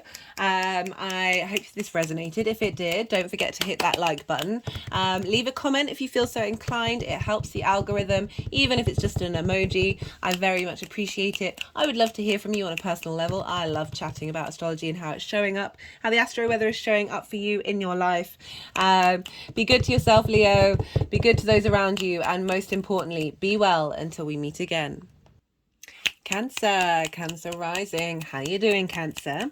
For those of you just tapping into the Cancer energy, look to where Cancer falls in your chart, the house that it's in, the themes of that house, and apply those themes to the messages that come through. Take what resonates, leave what doesn't. It's essentially as if that Cancer energy is moved to the first house. But for Cancer rising, hi Cancer, how you doing? This Venus transit for 4 months is happening in your house of value. So this is the second house. This is the house of your resources. This is the things that you really care about, that you take with you. It's how you manifest, and it's how you make money. But what I like to focus on is how you value yourself. Because the more that we understand and value ourselves from a very deep space, the more that those other things shift and change and match that frequency. So Venus moving through the second house. What's that like just in general? Well, feeling good about your value system, bringing a sense of harmony to that. It can also be somebody coming into your life that shows you your true value, a sense of getting some pleasure out of how you make your money as well, and how you manifest in the world, an understanding of how you manifest in the world. Just had an energetic release at that. And Leo rules the sun, is ruled by the sun, rules the heart and the spine. There's a sense of shining a light on people, understanding the power of your instinct to take action, to maintain, with that Leo energy. And we've got a retrograde here. So the retrograde is going to be a reevaluation, a reassessment of your value system, a reassessment of how you make your money, and like how that manifests in your world. A reassessment of the things that you care about, and really asking you to, we're starting a new cycle. So this is every 8 years that Venus comes to the same point with the sun in the sky, in this particular cycle in the sign of Leo. So you're starting a new 8-year cycle. It's a new Venus star point here. Well, it's not a new Venus star point, but it's a reactivation of the Leo Venus star point. As I said in my introduction, I really recommend checking out Ariel Gutman's amazing work on the Venus star point. I'm going to put a link to her book in the description box if this takes your interest. So we've got, as I said, so Venus moving through the second house, just a sense of helping you feel good about who you are and how you value yourself, helping you bring some harmony into the things that you care about, working out what truly brings you pleasure in the long term, because again, this is starting an 8-year cycle. How you as I said, the things that matter to you, the things you want to shine a light on. And, Venus is the pleasure principle, getting, as I said, getting a sense of pleasure from being around the things that you want and you engage in. We also get a sense of, having a bit of motivation and a bit of ease and flow in understanding how you make your money, and again, how you manifest in this world. And bringing someone into your life with this retrograde, because it can be about other people coming into your environment that help you. It can be difficult situations. It can be soul contracts that are helping stimulate to unravel trapped limiting beliefs around your heart. And this can bring in, I just need to pause for a second. Apologies for that. So this can bring in lots of different dynamics. So this can be a conversation with yourself, understanding of a relationship dynamic, or with yourself about how your limiting beliefs have blocked how you that was the Wheel of Fortune. We'll see if that wants to come out again. How your core value system is impacting on who you are and the actions that you take, right? This can also be somebody coming into your life that is helping, as I said, stimulate potentially difficult trauma responses and limiting beliefs that have blocked those value systems. And through their actions and their behavior, they can highlight, okay, no, what is it that's truly important to you? Can also be somebody coming into your life who is going to help support your value system, support how you make your money.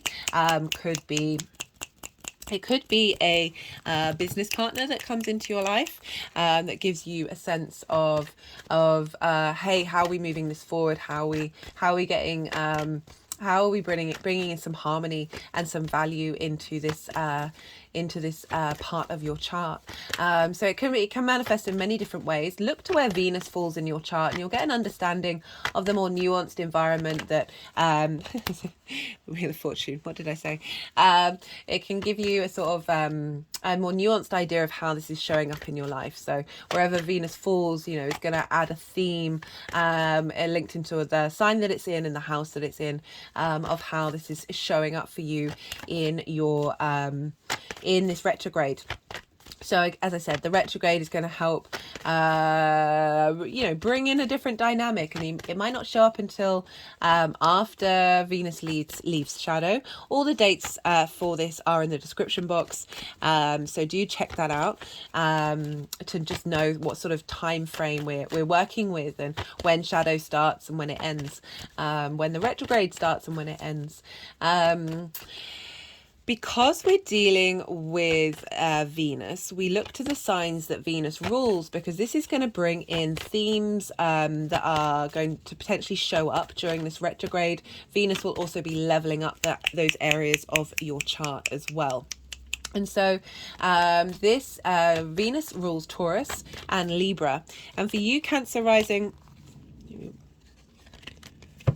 Okay, that was the King of Cups. We'll see if that wants to come out as well. The energies are being particularly frisky today. This is being recorded on Saturday the 10th of June. This is the cross-quarter moon. So the midpoint between that full moon in Sagittarius and that new moon in Gemini. So yeah, when we've got cross-quarter moons, this can always be just a bit more energy. We're dealing with squares here and midpoint. So... do you bear with me with the energies? I just saw the Page of Cups. We'll see if that one wants to come out again. So Taurus, for you, is in your 11th house of hopes, dreams, friends, groups and alliances, and reaping. So I just got to pause again. I've got a slight tickle in my throat. I do apologise. That Page of Cups keeps wanting to pop up but wanting to go back in again. Right, so the 11th house, hopes, dreams and wishes, friends, groups and alliances. It's a very positive house. Reaping the benefits of your 10th house, your career house, your life purpose house. And so Venus moving through here and giving you a level up of your value system and how you value yourself is going to impact on what hopes and dreams you're going to bring into your life, what kind of groups and communities that you want to be involved in. Also might mean that people from groups and communities might come in to help shake up how you look at yourself from a truly authentic space. We can find it really difficult to really understand the value of who we are. One of the cards that came up in the collective reading was the 7 of Wands, and this is about we have something to offer and we have something of value to offer, and often we get distracted by the outside world and not see the strength and the validity in what it is that is our value, right?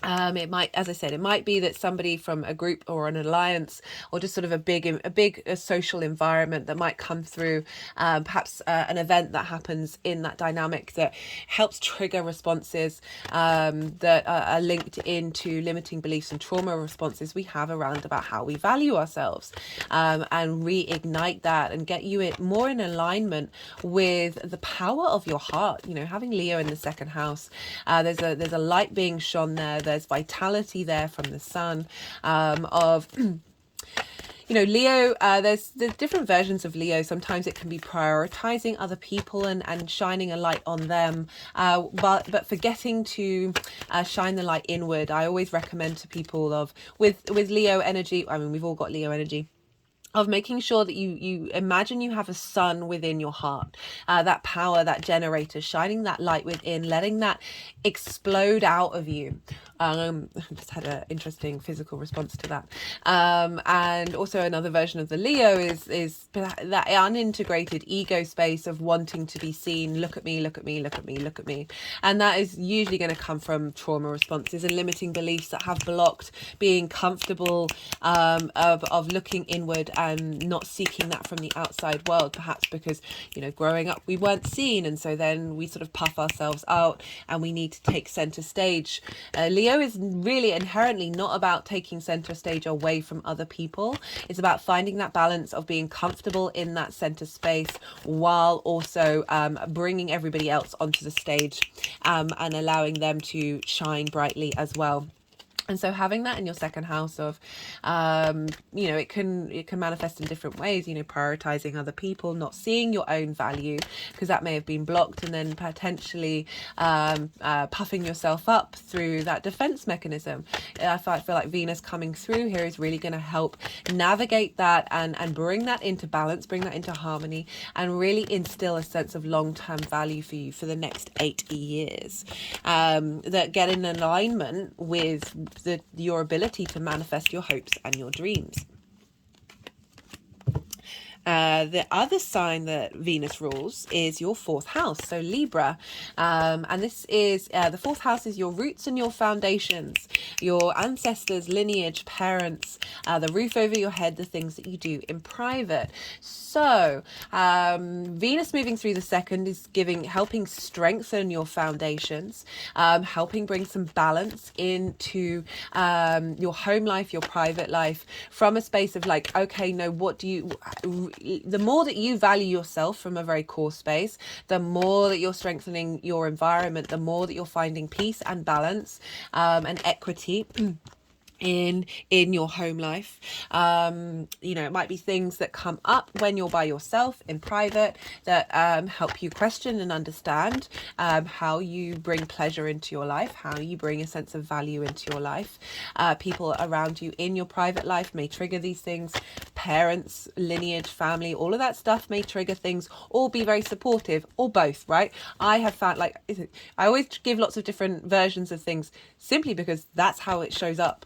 It really does. It can be, and not just or this or that. It can be all of the things. And yes, you know, that very sort of, what is it? It's in, what's the word? Improvisation, you know, it's the and yes, like it's all the things at once, and how these all come together. So it's also going to be leveling up your foundations, as well as you know, bringing up themes around that root part of who you are, helping clear out ancestral lines that have been manifest in your own space, where you might not be able to value yourself from a, as I said, from a very core space. Imagine you have the sun within you, in your heart, radiating outwards. There's a confidence there, there's a vitality there. Venus wants you to feel good about how you feel about yourself and how you're able to tap into your manifestation. Very powerful time, leveling up your manifestation skills. Yeah, so these things may be things that you think you've worked through, and I often find that happens to me a lot, and people around me and clients, that they think they've worked through something, and then something will come up, and these are usually good, and especially in the retrograde, these are usually really good times of being really open to what lessons are coming up. With retrogrades, things can come from the past. As I said, these can very much be relationships with Venus.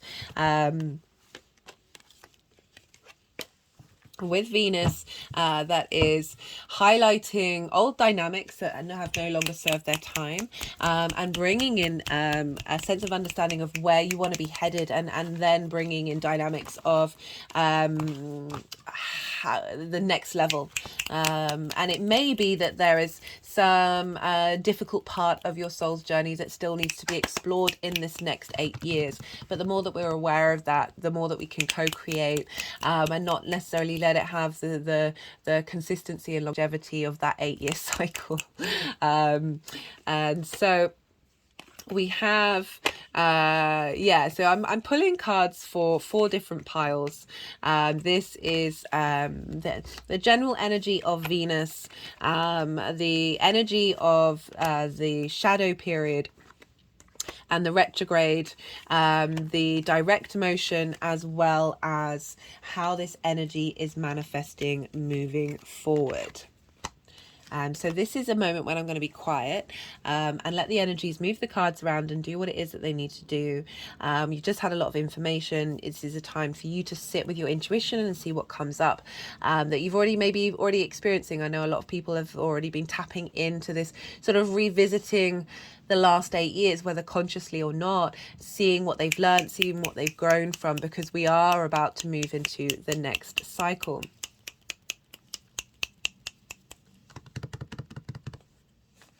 Yeah, so this is when I'm quiet. Let them do what they need to do, and then I'll come back and I'll reintegrate the tarot with what I've just been talking about.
So we have, for the energy of Venus moving through Leo, we've got one card, the Wheel of Fortune. This is the Jupiter card. It showed up in the Leo energy as well. I think it showed up in the collective energy. I can't remember that. And this is about a change of fortune. This is a very, very positive card. It does acknowledge the cycles of time. We're starting a new cycle. Wherever we've come from and wherever we're going, we're always going through new cycles. We're always changing and shifting, and this is showing this is starting a new beginning. Things are moving on the up. There's a shift. There's a dynamic from what you've been working on over the last 8 years. Everything that you've learned, you can then incorporate that and apply that to the next journey. And it's a Jupiter card. Jupiter wants to help you out. Jupiter wants you to feel good, and it's currently in Taurus, a sign ruled by Venus. So we've got this real sense of the two benefics working together during this cycle, with the vitality of the sun rules Leo, really helping us move forward and be able to be like, okay, no matter what's going on in the world, I'm able to sit in my own power. And there's a shift and a change in how I engage with that. So we've got a lot of cards for the shadow and the retrograde phase. So well, we've got a lot here. So this is kind of getting the feeling from the cards, they're difficult energies, that this is what potentially can come up and be seen during the shadow, during the retrograde, of what we're revisiting, what we're questioning, what we're looking at and sitting with. Okay, so the shadow starts on the 19th of June. The retrograde starts on the 22nd of July. We've got the 4 of Cups, the 5 of Wands, and the 8 of Swords. As I said, these are all difficult energies, but they're very important energies in our journey. Like they can be very helpful, teachable moments, and like understand and learn from and grow. Like, why am I feeling like this? Why get to the root of why these things might manifest? Again, limiting beliefs, trauma responses. I talk about this a lot on the channel. These can really guide us. And Venus is a very personal sign. And so really getting in touch with how you feel on a personal level. Four of Cups. This is comparison is the thief of joy. Whether these energies you really connect to in the right now, this is about acknowledging that, as I said, we think we've worked on stuff. It can still very much be lingering in the unconscious mind. All part of the past 8-year cycle. And like if there's any sort of lingering elements of these things, this is what Venus is helping you look at, observe, and clear out and move into a different space. So the Four of Cups, again, comparison is the thief of joy. It's a stagnant energy. It's very much like looking at what others may have, and feeling like you've got nothing. But if you notice here, this figure's got their arms folded. It's a very defensive space. They're not moving. It's like, I'm going to sit here and I'm going to feel this. And it's kind of not noticing the fact that the Ace of Cups is coming in, which you two actually have in this pile, which is hilarious. And it can be like seeing people be valued or be working in an environment that really suits them, or being able to tap into their manifestation, or this generally for like the second house is like not being able to see your own value, not being able to see your own cup, see the abundance that you have. We've got the 5, so this is when they put cards in front of each other, they're usually like, you've said what you've needed to say. We got the 5 of Wands. There's conflicting energy. There's a bit chaotic energy. There's a lot of movement. This is Wands. This is passion. This is drive, and it's like there's movement, whereas there's no movement in this card. There's movement in this, but it's not really getting anybody anywhere. Or it's not getting all these different parts of you anywhere, all these different values that you have, or your ways of making money. That may have been a bit, got a lot of ideas, but not necessarily anything following through in a way that is helpful for you in the long term. And this energy can be like brainstorming and stuff like that, but there's drama here, right? There's just, yeah, I always just feel like it's not as dramatic as the 5 of Swords, which there's a lot of pain and anguish there. There is a playfulness here, but there's kind of like, what's going on? Are we moving forward? Again, a lot of sort of, it's either a lot of ways in which you make money, or your manifestation not quite being able to come out. Wands are fire. We are dealing with Leo here. So generally, there's a lot of there's blockages with these cards, particularly with the 8 of Swords. So this is about illusion, and how we have mental constructs in our mind that aren't actually real.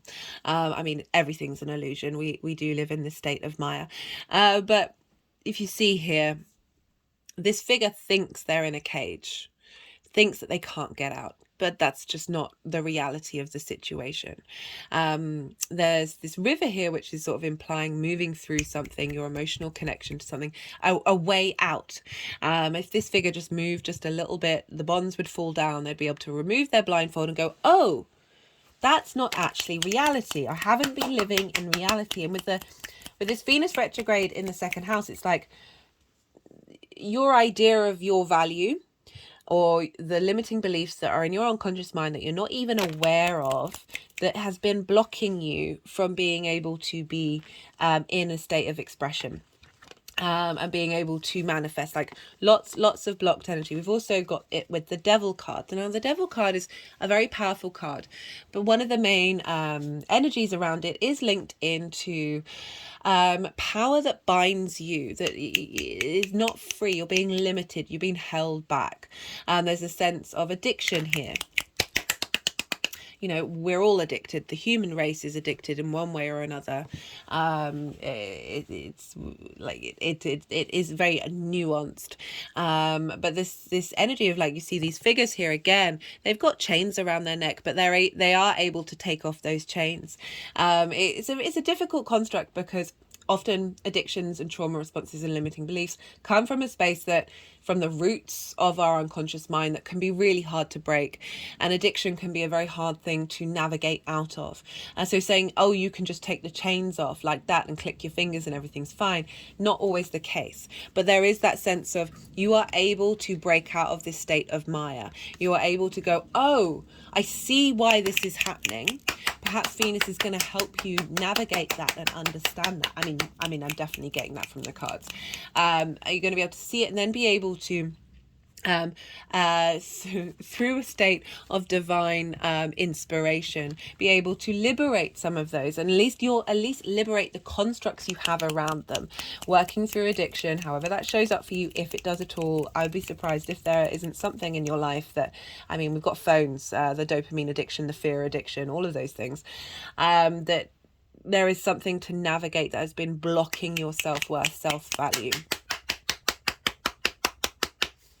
We've got it with the Hanged Man, the Ace of Cups, and the High Priestess as sort of the energy that's crowning the shadow phase. You know, these things, even if you think you've dealt with them, this energy may crop up in order for you to understand and be able to sit with it, because the Hanged Man is about limbo, and the High Priestess is about sitting and bringing things towards you. So again, this retrograde phase, the shadow phase, it's not necessarily about taking action. This is when Venus is still the evening star. So this is a cultivation of the past, a contemplation of the past, a cultivation of information, of strategy, of like, let's get the lay of the land of who we are now before we then start taking action moving forward, which is what we've got later on in the spread. So the Hanged Man is about, this is the Neptune energy. This is about changing your perspective. And we've got it with the Ace of Cups. Sorry, when they do that, it's like they really want me to move on. We've got the Ace of Cups, which is, again, what I talked about with that Four of Cups. You're not seeing the ace come in. The ace is coming in.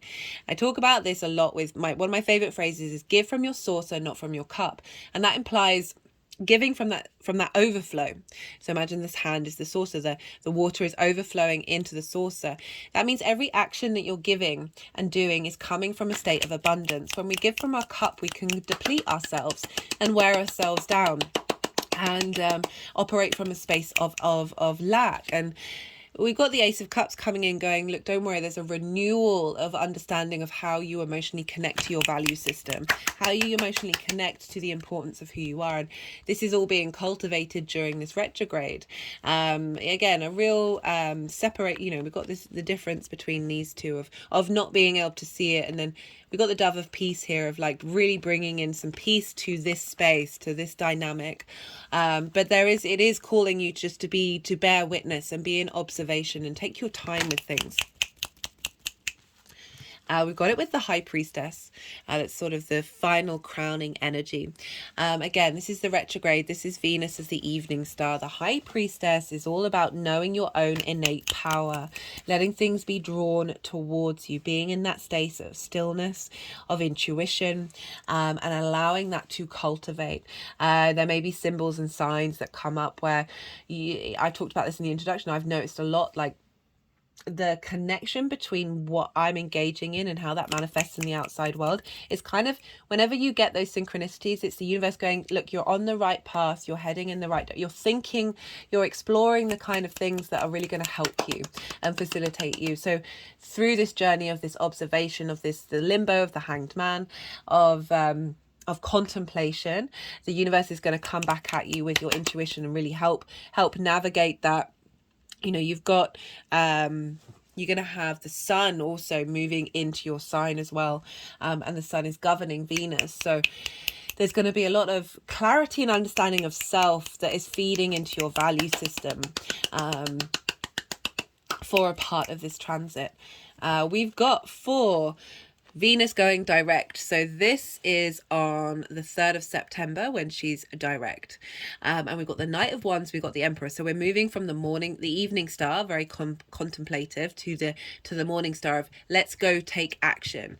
The Knight of Wands and the Emperor, regardless of whether you actually take action or not, it's about the energy that's being seeded during this time is a sense of command and understanding of your value.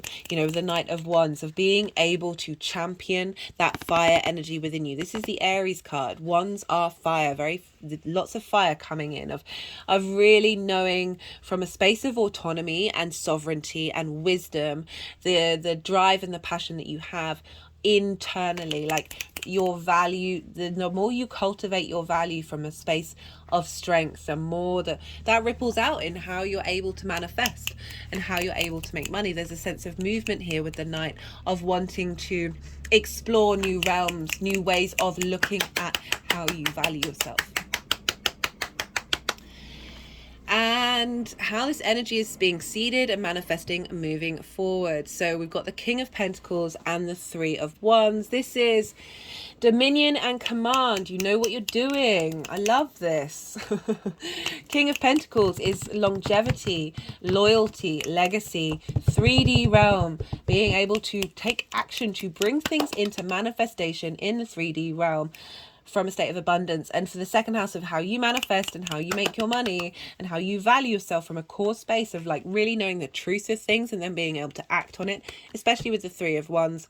This is about having put in the hard work. You now are on, so standing on a cliff, you've got the higher perspective, and you're about to start a new journey, a new cycle with a state of confidence. There's a lot of confidence here.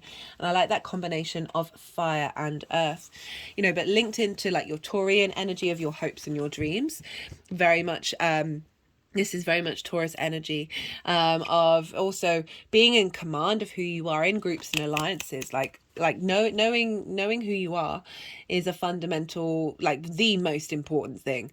And knowing that you have the sun in your heart burning so brightly and being a powerful generator to help you be able to know what your value is in order to make decisions. Like you see these ships, they're going out on a journey and starting a new adventure and being able to bring back again that abundance, that value space.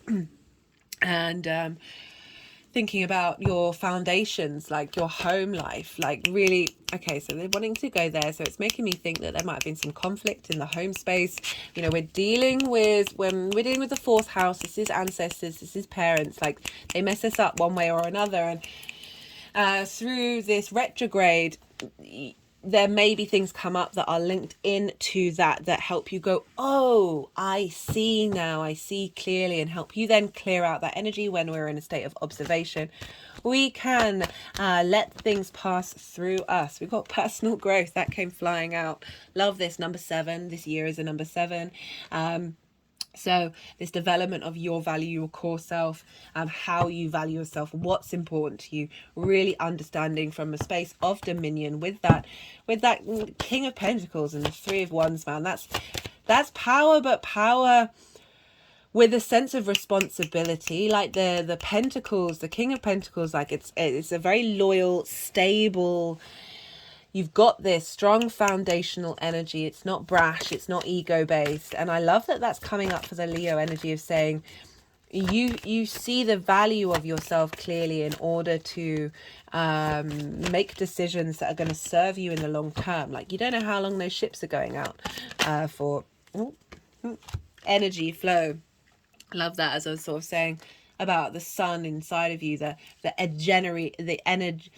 energetic generator of the fact that Leo is ruled by the sun in your sign of value, of like really being able to, it's the fact that it's gone with the Wheel of Fortune is saying there's a real change in the energetic vibe that's coming in, that you're getting a real boost here, because it's Venus. She wants you to feel good. She wants you to be able to be in a creative space, in a space of abundance and that sense of appreciation and value.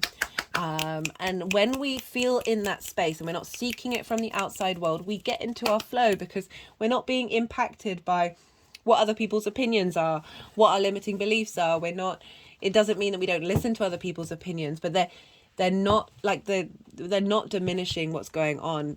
They're not taking away from the fact that your inner sovereignty is being cultivated at this time. Like we can agree with differences. And what I like about this is we've got the sun in Gemini at the moment, which is helping bring a lot of information in, and a lot of understanding and clarity about that information. So again, we're not being shaken by past situations or past dynamics that we might have got really triggered by, and we're just able to observe that with a lot more grace. Let's see what else wants to come out. Oh, hello. All the decks in the description box. This is the First Light Tarot. This is the Empress. This is Venus's card. Development, growth, abundance, productivity. Love that she's come through. Say hello. Very clear message here of like, you feel like the Empress for me is feeling good in this 3D physical world. And being able to exude that sense of gratitude and abundance, regardless of what's going on, but really knowing your value. You are a part of the universe. You have something to offer, and allow that to expand. Allow that to expand.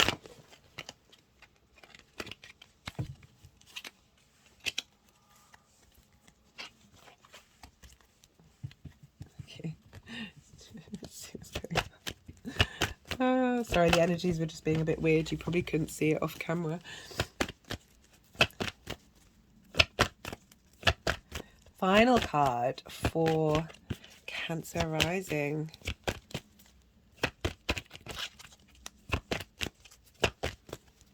This could also be reaping the benefits of the work that you did over the last 8 years in terms of how you make your money.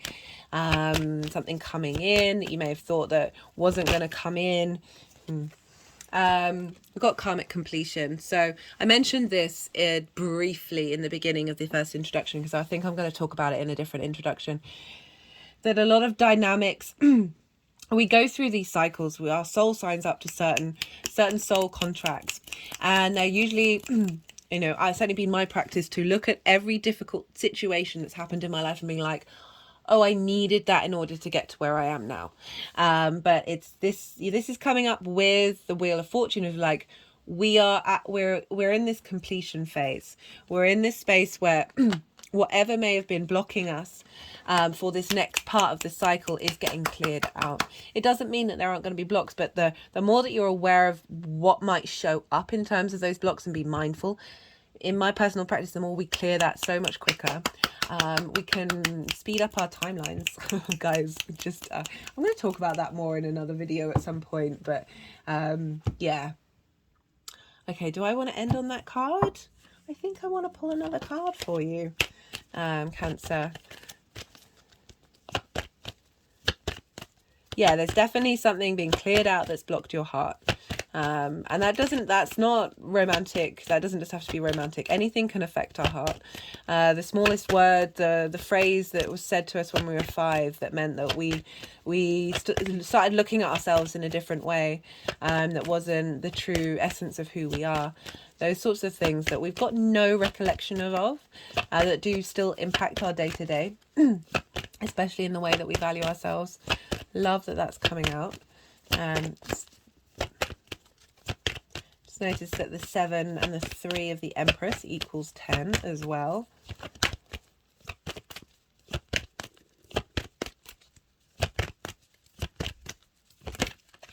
Yeah, I think I might have mentioned already, but I've certainly noticed already with this Venus transit that I am being reminded of the past, or being drawn to past situations that would have really triggered me. And now I'm able to look at it with a bit more wisdom, because it's part of that last 8 year cycle. There's, time does heal all wounds. Just there's a lot more awareness going on with this particular cycle, that you just get that feeling of, okay, well, I'm seeing this, I'm in observation. You can start doing the work early, and then it's sort of going to open up the vibrational frequency of you're no longer being sort of taken over by that energy, but you can sort of work with it and understand, at least contemplate from a heart space of where you want that to be headed.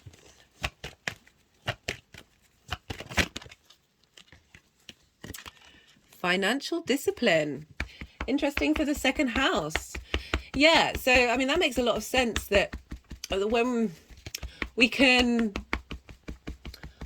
our dealings with money can very much be affected on limiting beliefs and trauma responses, right? So not necessarily taking care of ourselves and being the adult in the room. It doesn't mean not treating yourself. It doesn't mean not bringing in pleasure and joy, but it's also about taking care of your money, taking care of how you operate, how you manifest, how you make that money, and then what it is that you do with it. I love that the financial discipline's coming in for the second house of Venus going, yeah, I want to bring you pleasure, but I want to bring you long-term abundance.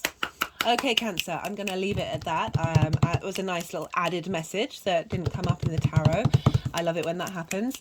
I hope this has resonated with you. If it did, don't forget to hit that like button. I would really appreciate a comment, even if it's just an emoji. That helps the algorithm push this out further into the world. Personal note, I would love to hear from you. I love chatting about the astro weather and seeing how it's affecting you all. I think I mentioned to check out where your Venus is. Oh, I completely forgot. So look to, if you want to, this can be helpful. Look to July to September 2015. That was when we had the last Leo retrograde. So that was the beginning of that other cycle. See what came up, what sort of dynamics were coming up during that time, and also looking to mid-August 2019. So this wasn't the retrograde, but so it's an 8-year cycle between each star point, but there's a midpoint in between when Venus then goes from being a morning star in that sign to an evening star. So right now we're going from an evening to a morning star with the retrograde, and then there's a midpoint when we have a Sun Venus Cazimi, where it goes from being the morning star to the evening star in Leo. So that will also bring up similar themes linked into that 8-year cycle. It might be really interesting for you to help get a bit more information about what might. It's not necessarily that those things are going to repeat themselves in exactly the same way, but there are going to be themes that might come up that are linked into that. I'm going to be talking a bit more about that cycle in another introduction. So as well as I'm going to be doing a heart chakra opening and clearing and activating, because Leo rules the heart in one of the introductions, and I try and bring in different things for each one. So even if you're not going to check out whatever zodiac signs are being read for, I do recommend those introductions. Right, Cancer, be good to yourself, be good to those around you, and most importantly, be well until we meet again.